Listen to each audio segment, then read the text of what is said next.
भारत कई सालों तक जकड़ा हुआ था एक ऐसे टॉप ऑफ द पिरामिड वाले तंत्र में कि जो ऊपर अंग्रेज़ी बोलता था, जो एकदम एलीट था, वो गवर्न कर रहा था।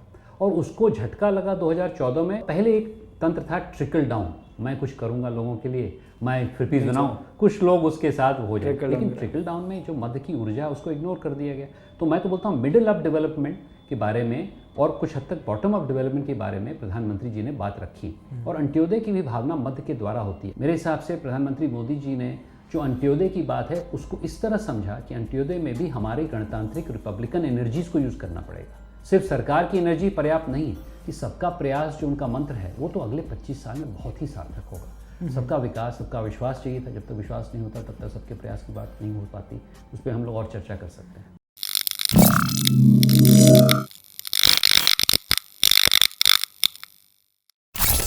हाय नमस्कार, मेरा नाम है Arjun Singh and welcome to another episode of the pamphlet podcast. आज मेरे साथ हैं शशांक मणि जी, जो ऑथर हैं इस किताब के middle of diamond India. Shashank Mani ji Jagriti Yatra और जागृति एंटरप्राइज सेंटर पूर्वांचल के फाउंडर हैं और IIT दिल्ली से पढ़े हुए हैं, MBA भी इन्होंने किया है। और बहुत सारे किस्से कहानियाँ हम कॉन्वर्सेशन ये शुरू करने से पहले इनके साथ डिस्कस कर रहे थे। इनकी किताब बहुत उम्दा है, बहुत अच्छे से रिसर्च है और बड़े सारे एस्पेक्ट्स एक राइजिंग और एक एस्पिरेशनल इंडिया के बारे में इन्होंने कवर किए हैं। तो इस लॉन्ग कॉन्वर्सेशन के अंदर हम जानेंगे इनकी जर्नी और इस किताब के बारे में। So welcome Shashank ji, welcome to the pamphlet office, welcome to the podcast. धन्यवाद अर्जुन जी, बहुत बहुत धन्यवाद आपका। तो ये किताब I had a chance to take a good look at it. बहुत सारे आइडियाज़ डिस्कस किए हैं, बट उससे पहले मैं फॉर आवर व्यूअर्स एसेंशियली जानना चाहूँगा कि आपकी जर्नी क्या रही है, आप कहाँ से आते हैं, आप यहाँ तक कैसे पहुँचे। क्योंकि मैंने आपसे जानने की कोशिश की थी ना कि IIT दिल्ली का आपका कौन सा बैच है, तो आप ठाका मारा था आपने, बट आप बताइए आपकी जर्नी। नहीं, देखिए, मैं एक आर्मी अफसर का लड़का हूँ और मैंने अपनी ज़िंदगी छोटे छोटे शहरों में बिताई, क्योंकि मेरे पिताजी उस समय कैप्टन थे पहले, फिर मेजर हुए, फिर उसके बाद कर्नल हुए और उसके बाद जब तक वो ब्रिगेडियर हुए तो उसका लाभ मेरे छोटे भाई को ज़्यादा मिला, क्योंकि जब बड़े अफसर हो गए तब मैं निकल गया अपने डे स्कॉलर की तरफ से बोर्डिंग की तरफ।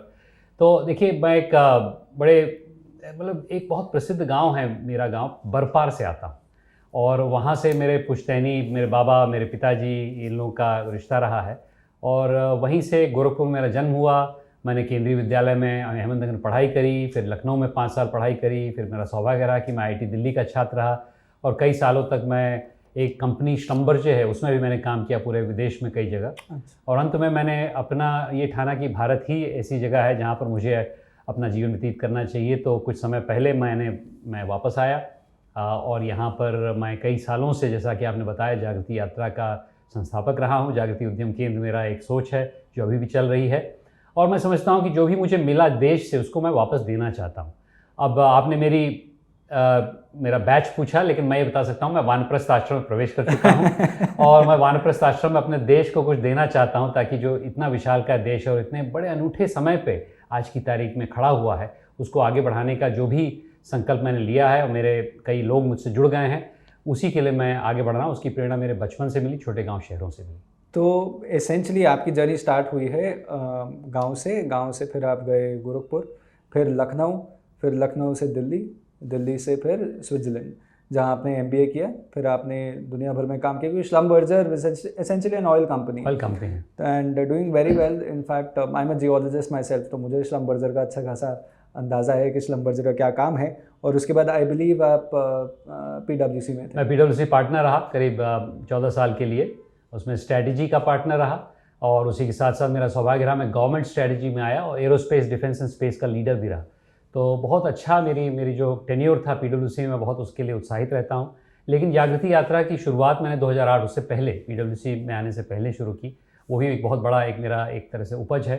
इन दोनों से मैं बहुत प्रोत्साहित रहता हूँ। तो एसेंशियली आपकी जो जर्नी है उसके अंदर एक आपने कॉर्पोरेट से पब्लिक लाइफ में ट्रांजिशन किया है, क्योंकि बहुत कम कॉम्बिनेशन जैसे होते हैं लोगों के जो कॉर्पोरेट से पब्लिक लाइफ में जाते हैं। मुझे एक दो ही चुनिंदा ही एग्जांपल्स रहते हैं, क्योंकि कॉर्पोरेट लाइफ के अंदर एक बार इंसान चला जाता है तो उसी को एक अपनी दुनिया बना लेते हैं। जैसे सरकारी नौकरी, गया 8-9 साल मैंने गवर्नमेंट जॉब में काम किया है, तो मुझे एक अंदाज़ा है कि आप किसी एक सिस्टम में ढल जाते हैं, फिर आप उसी के अंदर ग्रो और प्रॉस्पर करने लगते हैं, और वहाँ बाहर निकलना एक बहुत एक ट्रिकी चैलेंज हो जाता है।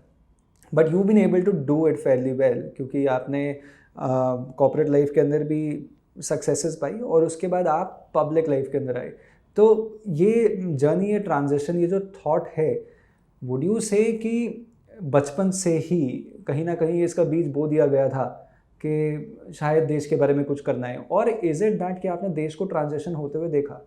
मैं इसका कॉन्टेक्स्ट सेट कर देता हूँ, क्योंकि बहुत लोग हैं जो 30s और 40s में, जो कुछ लोग जिन्होंने 90s के अंदर, जो लोग कॉलेज में थे, 91 92 में जो लोग कॉलेज में थे, उन्होंने इस देश को बदलते हुए देखा। वो इस इन्फ्लेक्शन पॉइंट था 91 वाला, बहुत सारी चीज़ें हो रही थी देश के अंदर, और जब वो इस एज पर आए, जब दे बिगैन 40s की उम्र में आ गए बाय 2007-8, बहुत सारी थॉट प्रोसेस जो उनके थे, और अच्छा खासा वो अचीव कर गए लाइफ के अंदर, आर्टिकुलेट करना स्टार्ट कर गए अपने थॉट्स और व्यूज़ को, और उसके बाद उन्होंने एक ट्रांजिशन की तरफ बढ़े।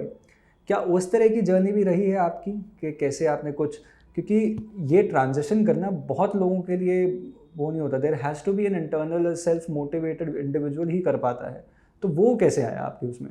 बीज तो उसका बोया गया मेरे पिताजी माताजी के द्वारा, शायद मेरे बाबा मेरे ताऊ जी के द्वारा, क्योंकि हम लोग जब भी डिनर टेबल कॉन्वर्सेशन हमारी होती थी बचपन में, तब भी उन लोग के मन में होता था देश के लिए क्या किया जाए, तो वो एक बीज तो बोया गया।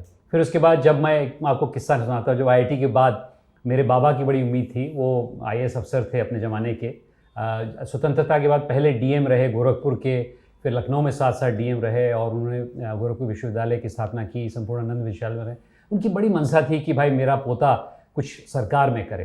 तो IIT के चौथे वर्ष में मुझे श्लम्बर्जे का जॉब मिला, तो मैं उनके पास गया और मैंने बोला देखिए आपकी अनुमति हो तो मैं जॉब लेना चाहता हूँ। तो बोला कितनी सैलरी है? अच्छा, उस समय मेरे पिताजी मेजर जनरल हो चुके थे, उनकी सैलरी से 4-5 गुना मेरी सैलरी थी, स्टार्टिंग सैलरी, क्योंकि श्लम्बर्जे सबसे अच्छा उपयुक्त उसमें था। तो बोला ठीक है आप जाइए काम करिए। तो एक तरह से प्राइवेट सेक्टर मेरा दाखिला इसलिए हुआ क्योंकि मैं एक अच्छे संस्था से जुड़ा था, वहाँ से तुरंत मुझे अच्छी नौकरी मिल गई, और उसके बाद मैं पूरे देश का, मैं घुमक्कड़ हूँ, उसके बारे में और चर्चा करूँगा, और घुमक्कड़ी का धर्म मैंने अपनाया पहले से ही। पहले मेरी पोस्टिंग येमेन हुई, फिर सिंगापुर हुई, फिर स्कॉटलैंड गया, फिर उसके बाद इंग्लैंड आया, फिर बॉम्बे आया, फिर उसके बाद मैं गया नाइजीरिया। तो कुछ हद तक जो घुमक्कड़ी का एक मेरे में एक कीड़ा था, उसको निकालने के लिए भी मैंने इस जॉब को लिया। तो उसके होते होते लेकिन वो बीज मेरे मन में था। और जो आपने परिवर्तन की बात कही, वो परिवर्तन पहले दिखा कि सोशलिज्म से कुछ लोग हतोत्साहित हो गए, और उसके बाद एक परिवर्तन आया जो लगभग 1997 से आना शुरू हुआ, जब 50वीं वर्षगांठ हम लोगों ने मनाई। और जब मैं लगभग भारत आया, क्योंकि कुछ समय तक बाहर काम कर रहा था, 2008 के आसपास तब मैंने जागृति यात्रा का गठन किया। तो उस समय तक एक नई प्रतिभा होने लगी थी कि जो डिपेंडेंसी मेंटालिटी है कि गरीबी हटाओ, उसका जो नारा हर समय चलता रहता था, उससे बावजूद कुछ लोग अब एक अपने स्वावलंबन की तरफ देख रहे थे। तो उसको मैंने अपनाया। एंटरप्रेन्योरशिप की भावना, उद्यमिता की भावना, जो मेरी किताब में बखूबी मैंने बताई है, उसकी भावना, उसका संकल्प मेरे मन में जागा था, इसीलिए जागृति यात्रा गठन हुआ। तो मैं समझता हूँ 3 चरण हैं। बीज बोया गया कहीं और, कॉर्पोरेट लाइफ में रहा 15 साल के लिए, लेकिन उसमें मुझे ऐसा लगा कि हर समय मेरे मन में ये आकांक्षा थी कि देश के लिए कुछ करूं, और उसी के साथ साथ जिस लिए मैं ग्राउंडेड रहा, उसका श्रेय मैं जागृति यात्रा को देता हूं, क्योंकि 8000 किलोमीटर हर साल मैं चलता हूं 500 लोगों के साथ, उसमें 300 सहायक होते हैं, तो 800 लोगों के साथ। उसमें मुझे जो अनुभव मिला लोगों के साथ मिलजुल के काम करने का, उससे मैं हर समय ग्राउंडेड रहता हूँ। ये नहीं कि आप बोर्ड रूम में बैठ रहे हैं, बोर्ड रूम में बातें कर रहे हैं। मैं अगर देवरिया अपने गाँव में चला जाता हूँ तो मुझे कोई दिक्कत नहीं होती है, मेरी पत्नी को भी कोई दिक्कत नहीं होती। तो ये सौभाग्य इसीलिए मिला क्योंकि मेरी परवरिश ऐसी थी। बहुत बढ़िया सर। यात्रा पर ज़रूर आऊँगा, पर यात्रा से पहले ना, आपने जैसे 1980s और 90s, आई एम इमेजिनिंग कि 80 और 90 का वो दशक होगा जिसके अंदर आप, या 90 का वो पल होगा जब आपने दुनिया भर में अलग अलग जगह सर्व किया, अलग अलग जॉब्स की।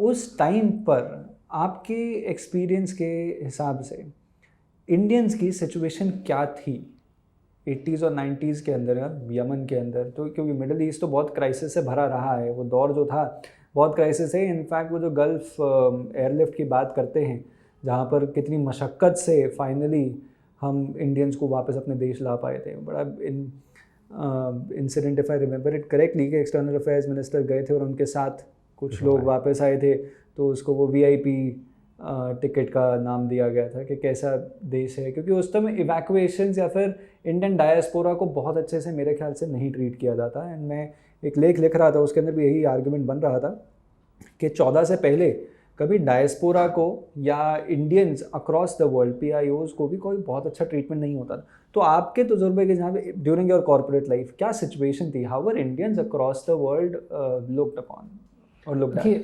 मैं 90s की बात बताता हूँ और ख़ासकर 97 पे आता हूँ कि जो उस दौर में कुछ हद तक मैं यूके में भी रहा, तो इंडियंस को देखा जाता था थर्ड वर्ल्ड कंट्री। ये बहुत उस समय चलता था, थर्ड वर्ल्ड कंट्री हैं ये लोग, दीनहीन हैं। और 97 में एक बदलाव आया, भारत ने करवट बदला, एक नई जनरेशन आगे आई। हो सकता है मेरी जनरेशन भी उसमें काउंट कर सकते हैं। और उसमें ऐसा लगा कि नहीं, भारत में कुछ क्षमताएं जिसको हम लोगों ने अपने आप ही उपेक्षित कर रखा है, अपने आप में नहीं हम लोग देखा, हमने पाश्चात्य सभ्यता के पीछे भागते रहे। तो वो बदलाव आया और उसके बाद मिडिल क्लास और इमर्जिंग मिडिल क्लास राइज करने लगा। और इसी के होते होते एक नई ऊर्जा आने लगी। और इसका 2008 में मैंने थोड़ा देखा। मैं ये तो नहीं कहूँगा कि उसको देख के मैंने यात्रा की शुरुआत की, यात्रा की शुरुआत अन्यथा भी हो रही थी, लेकिन उससे बहुत ऊर्जा मुझे मिली। तो मेरे हिसाब से जो उस समय बाहरी लोग हमको देखते थे कि भाई भारत दीनहीन है, पुअर है, उसके पहले आप जानते हैं कि हम लोग को अनाज की भी सुविधा यूनाइटेड स्टेट्स में 1971 के आसपास करी गई थी। ये बदलाव मुझे 97 में दिखा। उस समय तक हमने एक आज़ाद भारत यात्रा का भी गठन किया था। तो मैं समझता हूँ कि एक जो करवट बदला 97 में, उसका जो एक प्रतिबिंब 2014 में आया, जब मोदी जी भी आए और उन्होंने उसको दर्शाया। He represented that change in the emerging middle class. वो भी इमर्जिंग मिडिल क्लास के हैं। तो जब वो आए उठे तो लोगों में आकांक्षा उठी कि भाई कोई साधारण व्यक्ति भी असाधारण चीज़ें कर सकता है।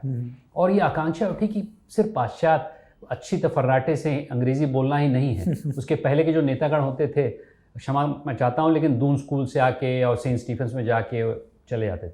वो भी मैं बताऊँ, उन लोग को भी हम लोग को साधुवाद देना चाहिए, क्योंकि कोई भी नेता उभरता है तो उसको कोई दिक्कत नहीं, लेकिन अधिकांश नेता वैसे होते थे। लेकिन अब जब मोदी जी आए तो लोगों में ऊर्जा उठी कि अच्छा, एक साधारण व्यक्ति भी कर सकता है। इतना प्रबल दावेदार उसका और प्राइम मिनिस्टर बने।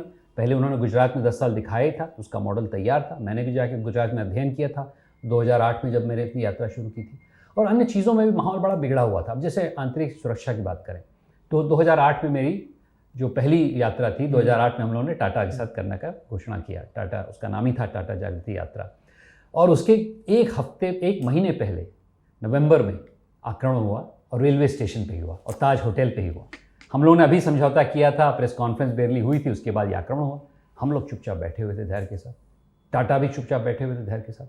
डराने की भावना थी उन आतंकियों में कि ये लोग यात्रा नहीं करेंगे या कुछ नहीं करेंगे ऐसी, लेकिन हम लोग एकदम जिसे कहते हैं बिना किसी झिझक के हम लोग आगे चलते रहे। एक महीने बाद जो 400, उस समय 450 यात्री आते थे, मौके पर पहुँचे, उनमें भी अलग ऊर्जा थी।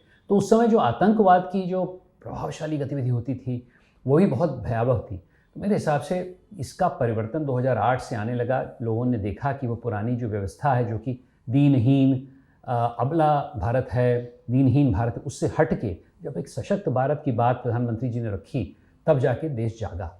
और मैं समझता हूँ कि पिछले 10 साल से यह प्रक्रिया अभी भी जारी है।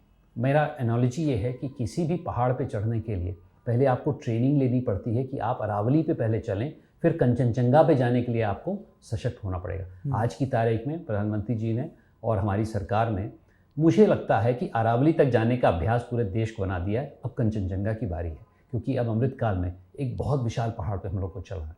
तो उसके लिए अलग प्रक्रिया हम लोग को करनी पड़ेगी, जिसके बाद में चर्चा करूँगा। वंडरफुल। तो जैसे जागृति यात्रा की आपने बात स्टार्ट की, मुख्यतः मैं इस बात से पूरा सहमत हूँ कि हमारा देश जो है वो एक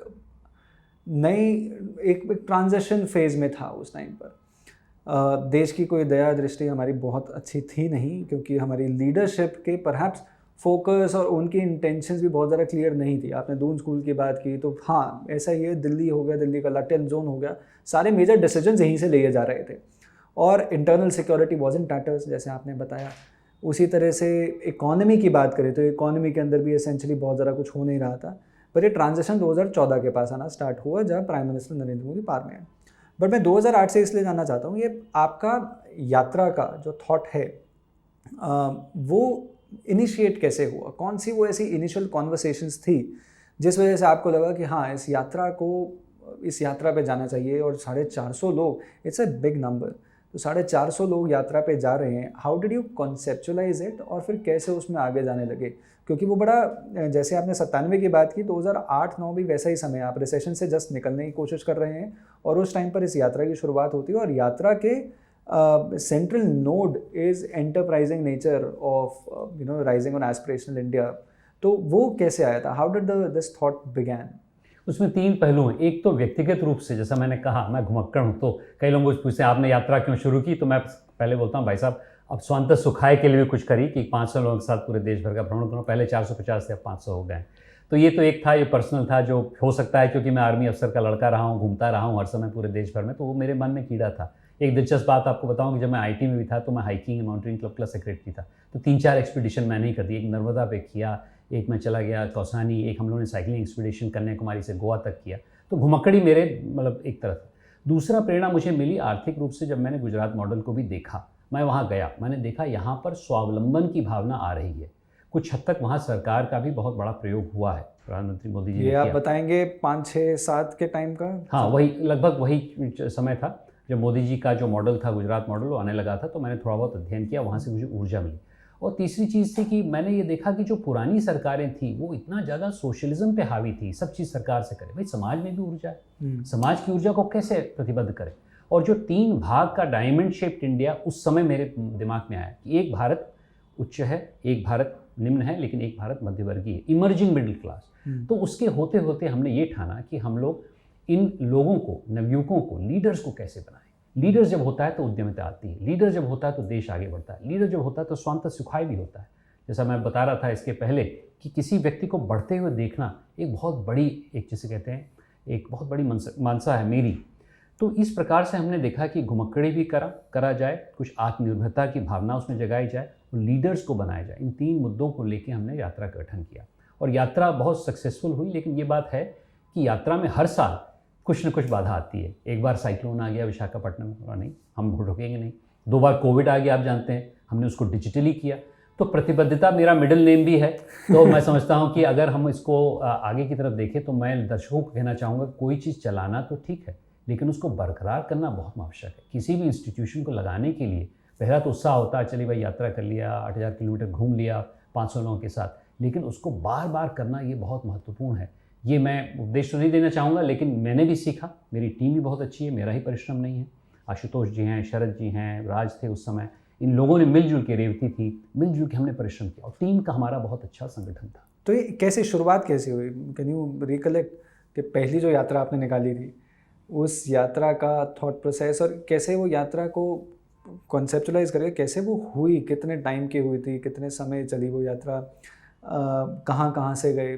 कुड यू रिकलेक्ट अस? एक तो मैं कहूँगा उसका जो बीज था वो 1997 में बोया गया। उस समय मैं यूके में काम कर रहा था। मैंने बोला देश ने मुझे इतना दिया है, श्लम्बर्जर जैसा जॉब दिया जो कि अच्छी तनख्वाह दिया, लेकिन मैंने देश को क्या दिया। तो 1997 में जो 50वीं वर्षगांठ थी भारत की, उसमें मैं वहाँ से 3 महीने का अवकाश लेके आया और मैंने यात्रा का आयोजन किया। उसका नाम था आज़ाद भारत रेल यात्रा। उसमें मैं उतना नहीं जाऊँगा, लेकिन बहुत कठिन यात्रा थी क्योंकि 1997 में देश दीनहीन, उस समय हमारे पास 5 मोबाइल फ़ोन थे, देश में बस 50,000 मोबाइल फ़ोन थे, तो उसमें 5 हमें दिए गए थे, मैक्स उसमें था। तो इस प्रकार की यात्रा बड़ी रोमांचक थी। उस पर मैंने किताब लिखी, उसका नाम है भारत एक स्वर्णिम यात्रा, और वो अभी प्रभात प्रकाशन से प्रकाशित थी। उसके पहले India journey through healing civilization. उसके बाद मैं अपने काम में चला गया। मैंने अपनी उद्यमिता का मैंने एक अपना उद्यम खड़ा किया। 2008 में जब मौका मिला हम लोग को उसको फिर संगठित करने का, तब भारत उसके 10 वर्ष हो गए 2007 में, और 2008 में इसको शुरू किया। तो उसका देखिए प्रक्रिया बताता हूँ। हमारा लक्ष्य है कि जो 80 करोड़ लोग हैं, न तो बहुत गरीब हैं न बहुत अमीर हैं, 40 करोड़ लोग गरीब हैं, 20 करोड़ लोग अमीर हैं। उस 80 करोड़ लोगों में प्रतिभा है कि हम लोग उद्यमिता से उनको आगे बढ़ाएं। तो हमारा ये प्रेरणा थी कि उनको मुंबई लाया जाए, 500 लोगों को आज की तारीख में, पिछले करीब 12 साल से 500 हैं, पहले 450 थे, और उनको हम लोग भारत का भ्रमण कराएं एक पूरी सर्कल में। तो उसका मैं आपको रूट बताता हूँ। मुंबई से चलती है, लगभग दिसंबर में चलती है, अब नवंबर चलने लगी है। वो चलती है, पहली कन्याकुमारी जाती है। मेरे लिए बहुत प्रेरणादायक जगह है कन्याकुमारी, कम से कम 10 बार जा चुका हूँ। वहाँ आपके रॉक मेमोरियल पे मैं 10 बार मेडिटेट कर चुका हूँ। विवेकानंद जी से हम लोग बहुत प्रभावित हैं। वहाँ से चलती है मदुराई, एक बहुत प्रभावशाली जगह है, अरविंद आई केयर। वहाँ से हम लोग जाते हैं बेंगलुरु। पहले नारायण मूर्ति जी के यहाँ वार्तालाप हुई, आज की तारीख माइंड ट्री अन्य जगह। वहाँ से आज की तारीख में स्पेस एप्लीकेशन सेंटर, और मैं इसके बारे में बात करूँगा। मेरा स्पेस में ज़्यादा रुचि भी है।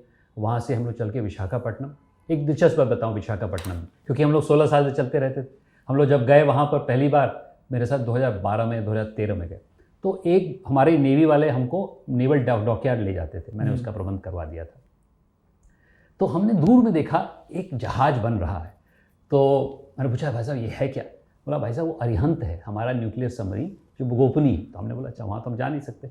अगले साल आए तो थोड़ा और बड़ा हो गया, अगले साल आए और लगभग 5 साल बाद वो शिप सेल कर गया। तो हमने इतिहास देखा है, अरिहंत जो हमारा न्यूक्लियर सबमरीन है, 500 लोगों ने उसको देखा है, कितना प्रेरणादायक था। फिर वहाँ से विशाखापट्टनम से बहरामपुर, बहरामपुर से नालंदा, नालंदा से देवरिया। देवरिया एकमात्र जगह है जहाँ हम लोग 500 लोग एक रात अपने गांव में सोते हैं, जिस गांव में मैं आज की तारीख में रह रहा हूँ, बड़पार। उसके बारे में और चर्चा करेंगे। देवरिया से दिल्ली, दिल्ली से तिलोनिया, तिलोनिया से साबरमती, साबरमती में हम लोग वैलेडिक्ट्री फंक्शन करते हैं, वापस चले आते हैं। दूसरा प्रश्न आपके ये था उसमें होता क्या है? तो उसमें क्या करते हैं कि 500 लोगों को हम लोग संग्रहित करते हैं कि 6:1 के रेशियो में 6 पार्टिसिपेंट्स और 75 फैसिलिटेटर्स, 1 फैसिलिटेटर। 6:1 का जो कोहोर्ट होता है वो दिन में, क्योंकि 40% महिलाएं होती हैं, ये मेरा बड़ा गर्व की बात है कि 40% महिला छोटे गांव शहरों की भी, कुछ बड़े शहरों की भी होती हैं, वो इसमें प्रतिभागी रहती हैं। तो हम लोग महिलाओं का अलग स्लीपिंग क्वार्टर्स होता है, पुरुषों का अलग। एक पूरी ट्रेन 19 बोगी की होती है, उसमें 2 AC चेयर कार होते हैं जहां हम लोग संवाद कर सकते हैं। पुरुषों का 4-5 बोगी होती है, महिलाओं की कुछ डिग्निटरीज़ की होती हैं। एक किचन होता है, 2 बाथरूम अलग अलग होते हैं स्नान के लिए। तो इस हिसाब से एक पूरा आप कहते हैं डावोस ऑन व्हील्स कह लीजिए, हम लोग उसमें चर्चा करते हैं, अधिक लोग आते हैं। तो ये 7 के 3 भाग 21 लोगों का ग्रुप बन जाता है और वो ग्रुप दिन में संवाद करता है। और जगह जगह जहाँ जाते हैं, जैसे अरविंद आई केयर का एग्जाम्पल ले लिए मदुराई में, मैं हर बार गया हूँ, मेरे रोंगटे खड़े हो जाते हैं वहाँ जाके, इतना प्रभावशाली जगह है। और हम उनसे ये चर्चा करते हैं कि भाई साहब आप लोगों ने उद्यमिता का जो पाठ पढ़ा कैसे सीखा, 30 साल पहले आपने कैसे अपना अस्पताल खोला और उसके बाद कैसे उसका परिश्रम करके किया। तो मेरा ये मानना है कि यात्रा में सबसे बड़ी चीज़ होती है अनुभव। जैसे कि देवरिया में जब जाते हैं तो वहाँ पर 500 लोग मेरे गांव में रहते हैं, वहाँ के जो 10 गांव उसके आसपास, उनको हम लोग बिखेर देते हैं, 4-5 घंटे उसका अध्ययन करके वापस आते हैं। तो बिज़नेस प्लान करते हैं, सैनिटेशन में क्या होना चाहिए, स्वास्थ्य में क्या होना चाहिए, ऊर्जा में क्या होना चाहिए, अन्य जिले जो वहाँ के संभावित, वहाँ की जो समस्याएं हैं उसको लेके, वहाँ की स्ट्रेंथ बेस। बहुत प्रभावशाली यात्रा हो गई है, 16 साल से चल रही है।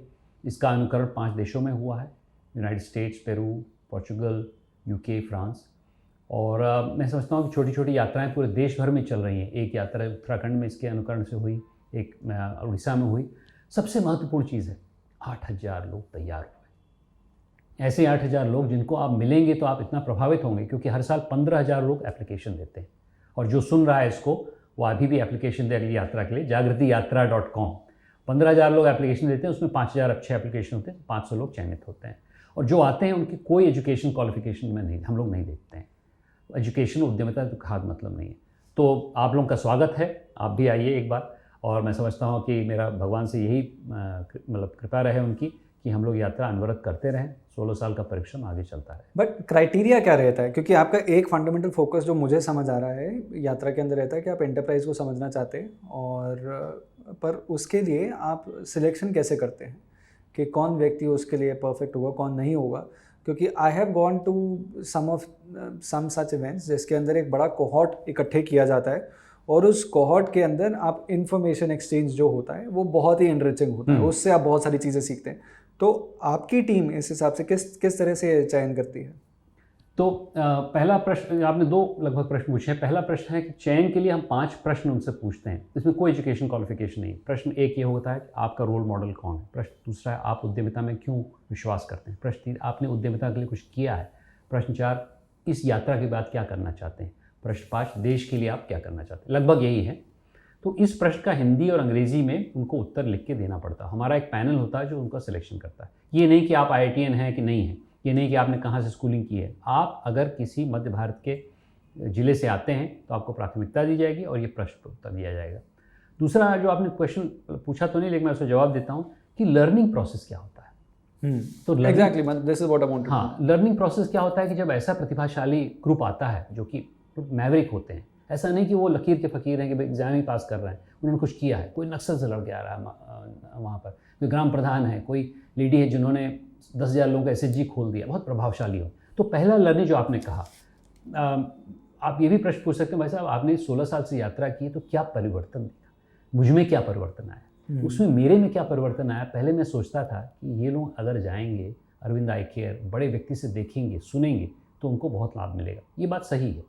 लेकिन प्रथम लाभ होता है कोहोर्टिंग में, कि 500 ऐसे प्रतिभाशाली लोग 15 दिन के लिए एक यात्रा में चल रहे हैं, पूरे देश का भ्रमण कर रहे हैं। एक दूसरे से सबसे महत्वपूर्ण सीख होती है, ये बहुत महत्वपूर्ण है। और इसके लिए हम लोग को कोहोर्ट बेस्ड लर्निंग के बारे में अपने विद्यालयों में भी इसके बारे में बात करनी चाहिए, क्योंकि वो सिर्फ माट साहब पढ़ा रहे हैं सामने, वो मेरे हिसाब से उपयुक्त नहीं है। दूसरी लर्निंग होती है कि हम लोग जहाँ जाते हैं रोल मॉडल के बारे में उनको देखते हैं और उनके बारे में अपने एसी चेयर कार में रात को चर्चा होती है। ये नहीं कि हीरो वर्शिप हो रहा है, अरविंद ने क्या किया क्या नहीं किया, क्यों नहीं इनका एक्सपेंशन हुआ, क्या नहीं हो सकता है। तीसरी चर्चा होती है जो देवरिया में होती है, बिज ज्ञान ट्री एक हम लोग प्रकल्प है जिसमें हम लोग वहाँ एक बिजनेस प्लान बनाते हैं। बहुत ही प्रतिभाशाली और बहुत ही एक्सपीरियंशियल प्रोसेस है। लोगों से मिलते हैं, कुछ लोग बोलते हैं कि अच्छा है, कुछ लोग बोलते हैं बुरा है। और चौथा है कि हम लोग बड़े बड़े लोगों को भी इनवाइट करते हैं एज पैनलिस्ट, जैसे उसमें नारायण मूर्ति जी आए हैं, सचिन बंसल आए हैं, ऐसे लोग आए हैं जिन्होंने कुछ किया। तो मैं समझता हूँ कि इन 4 अनुभवों से जो सीख मिलती है एक्सपीरियंशियल होती है। कई लोग मुझसे पूछते हैं हम लोग क्या पढ़ के आए, कुछ पढ़ के बताइए। आप अपने माइंड को क्लियर रखिए, लोगों से संवाद के लिए माइंड को क्लियर रखिए, स्वस्थ आइए, क्योंकि 15 दिन की यात्रा थोड़ी कठिन भी होती है। लगभग 12-15 घंटे लोग काम करते हैं, रात को ट्रेन में ही सोते हैं। जब व्यक्ति उतरता है ट्रेन से अहमदाबाद में या मुंबई में तो थोड़ा हिलता है 2-3 दिन के लिए, क्योंकि 15 दिन में ट्रेन में ही सफ़र करता है। गुड। तो एक आपने 2 बातें बोली आपने पिछले 2 रिस्पॉन्सेज के अंदर, कि एक क्योंकि आपने हीलिंग सिविलाइजेशन की बात की थी, आपकी जो पहली किताब है आपने एक हीलिंग सिविलाइजेशन नाम से, journey through India through some healing civilization. It's interesting क्योंकि उससे पहले मेरे ख्याल से वुंडेड सिविलाइजेशन की तरह भी लिखा गया है इंडिया को। तो from wounded you documented it into a form कि जिस तरह से हम इसे हीलिंग सिविलाइजेशन का नाम दे रहे हैं, क्योंकि हर वर्ष 500 लोग आ रहे हैं, 15,000 के पास एप्लीकेशंस हैं, year on year 15,000 applications. Average अगर आप 10,000 एप्लीकेशंस लें पिछले 15 साल के अंदर तो आपके बहुत एप्लीकेशन है, लाखों में एप्लीकेशन, 1.5 लाख के पास एप्लीकेशन हो गया आपका।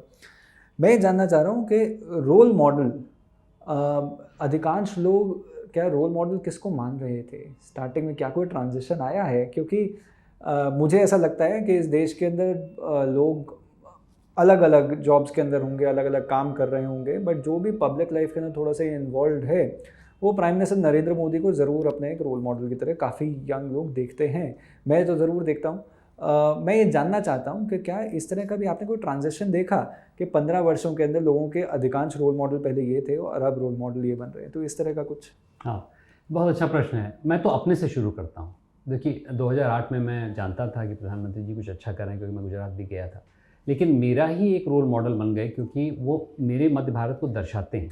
एक हद तक जो मध्य भारत की ऊर्जा है उसको उन्होंने उससे उगे हैं और उसी को उन्होंने संचालित किया है, उसको गति दी है। उसके बारे में और चर्चा मैं करना चाहूँगा, क्योंकि मेरा मानना है कि उनके जो वचन हैं उसमें सबके प्रयास की जो वचन है वो अब अगले 25 साल में सबसे सार्थक होंगे, तो उसमें मैं आऊँगा।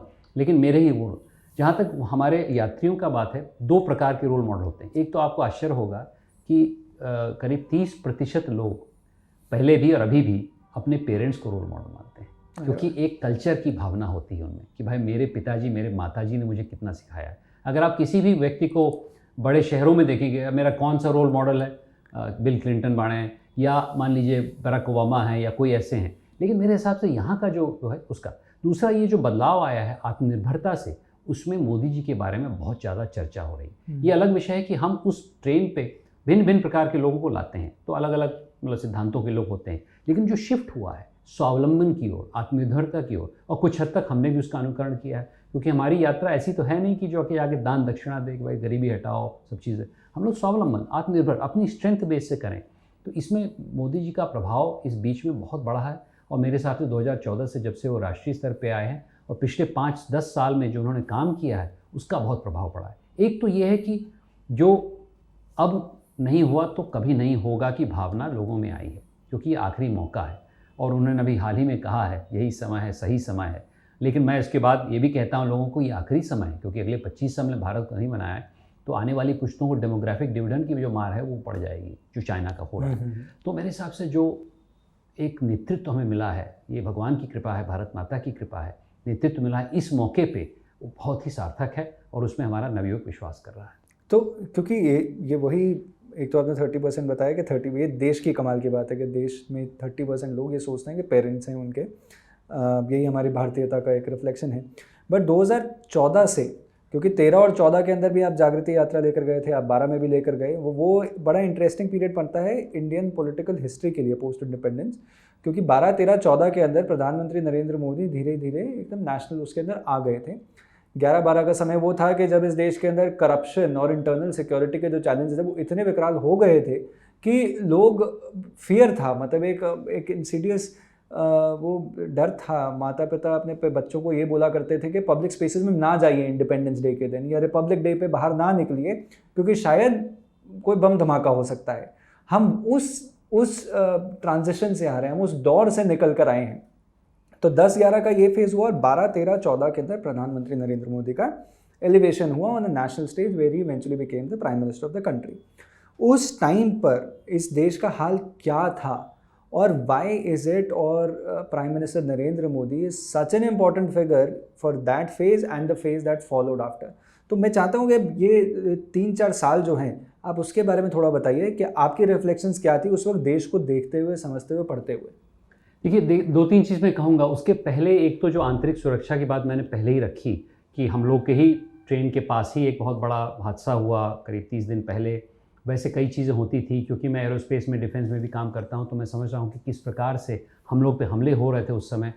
और उसके बाद जो बदलाव आया, अच्छा एक तो ये था। दूसरा था कि एक डिपेंडेंसी मेंटालिटी थी कि हम सरकार हैं, हम ऊपर वाले हैं, हम आपको दान देंगे। एक दान दक्षिणा का माहौल बन गया था हर तरह। जब डिपेंडेंसी होती है तो कुछ लोगों ने ऑक्यूपाई कर लिया था वो space, top of the diamond, top of the pyramid का। टॉप ऑफ द पिरामिड और बॉटम ऑफ द पिरामिड बहुत चल रहा था कि अधिकांश लोग गरीब हैं, उनकी सहायता हम लोग इस प्रकार से करें। तो जो चेंज आया मेरे हिसाब से 2 प्रकार से आया, जिसका वर्णन मैंने अपनी किताब में भी किया है। एक तो इंटीग्रेशन आया, नेशनलिज्म आई। नेशनलिज्म में ये आया कि मैं किसी जाति का नहीं हूँ, मैं किसी वर्ग का नहीं, मैं तो देश का हूँ। ये भावना प्रधानमंत्री जी में कूट कूट के भरी हुई है। उन्होंने गुजरात में दिखाया, उसके बाद उन्होंने देश में दिखाया। एक तो ये है। दूसरा, इनोवेशन आया। दिन रात काम करते हैं, अपने व्यक्तित्व से उन्होंने इनोवेशन लाया, अन्य लोगों में इनोवेशन लाया। तो इस बात की चर्चा मैंने अपनी किताब में भी की है। इंटीग्रेशन भी आया और इनोवेशन भी आया उनके व्यक्तित्व से। तो राजनीति में भी परिवर्तन आया। राजनीति में अधिकांश लोग ये नहीं बोलने लगे, अरे इसमें भारतीय जनता पार्टी का भी, दीनदयाल जी से मैं बहुत प्रभावित हूँ, उनका भी बहुत बड़ा योगदान है, क्योंकि एकात्म मानववाद की जो भावना, जिसके बारे में मैंने अपनी किताब में बहुत लिखा है, उससे भी प्रधानमंत्री जी प्रभावित हैं, पूरा देश प्रभावित होने लगा कि हम लोग एक हैं, हम लोग एक राष्ट्र का हिस्सा हैं। और राष्ट्रवाद में एक देश की चित्त होती है।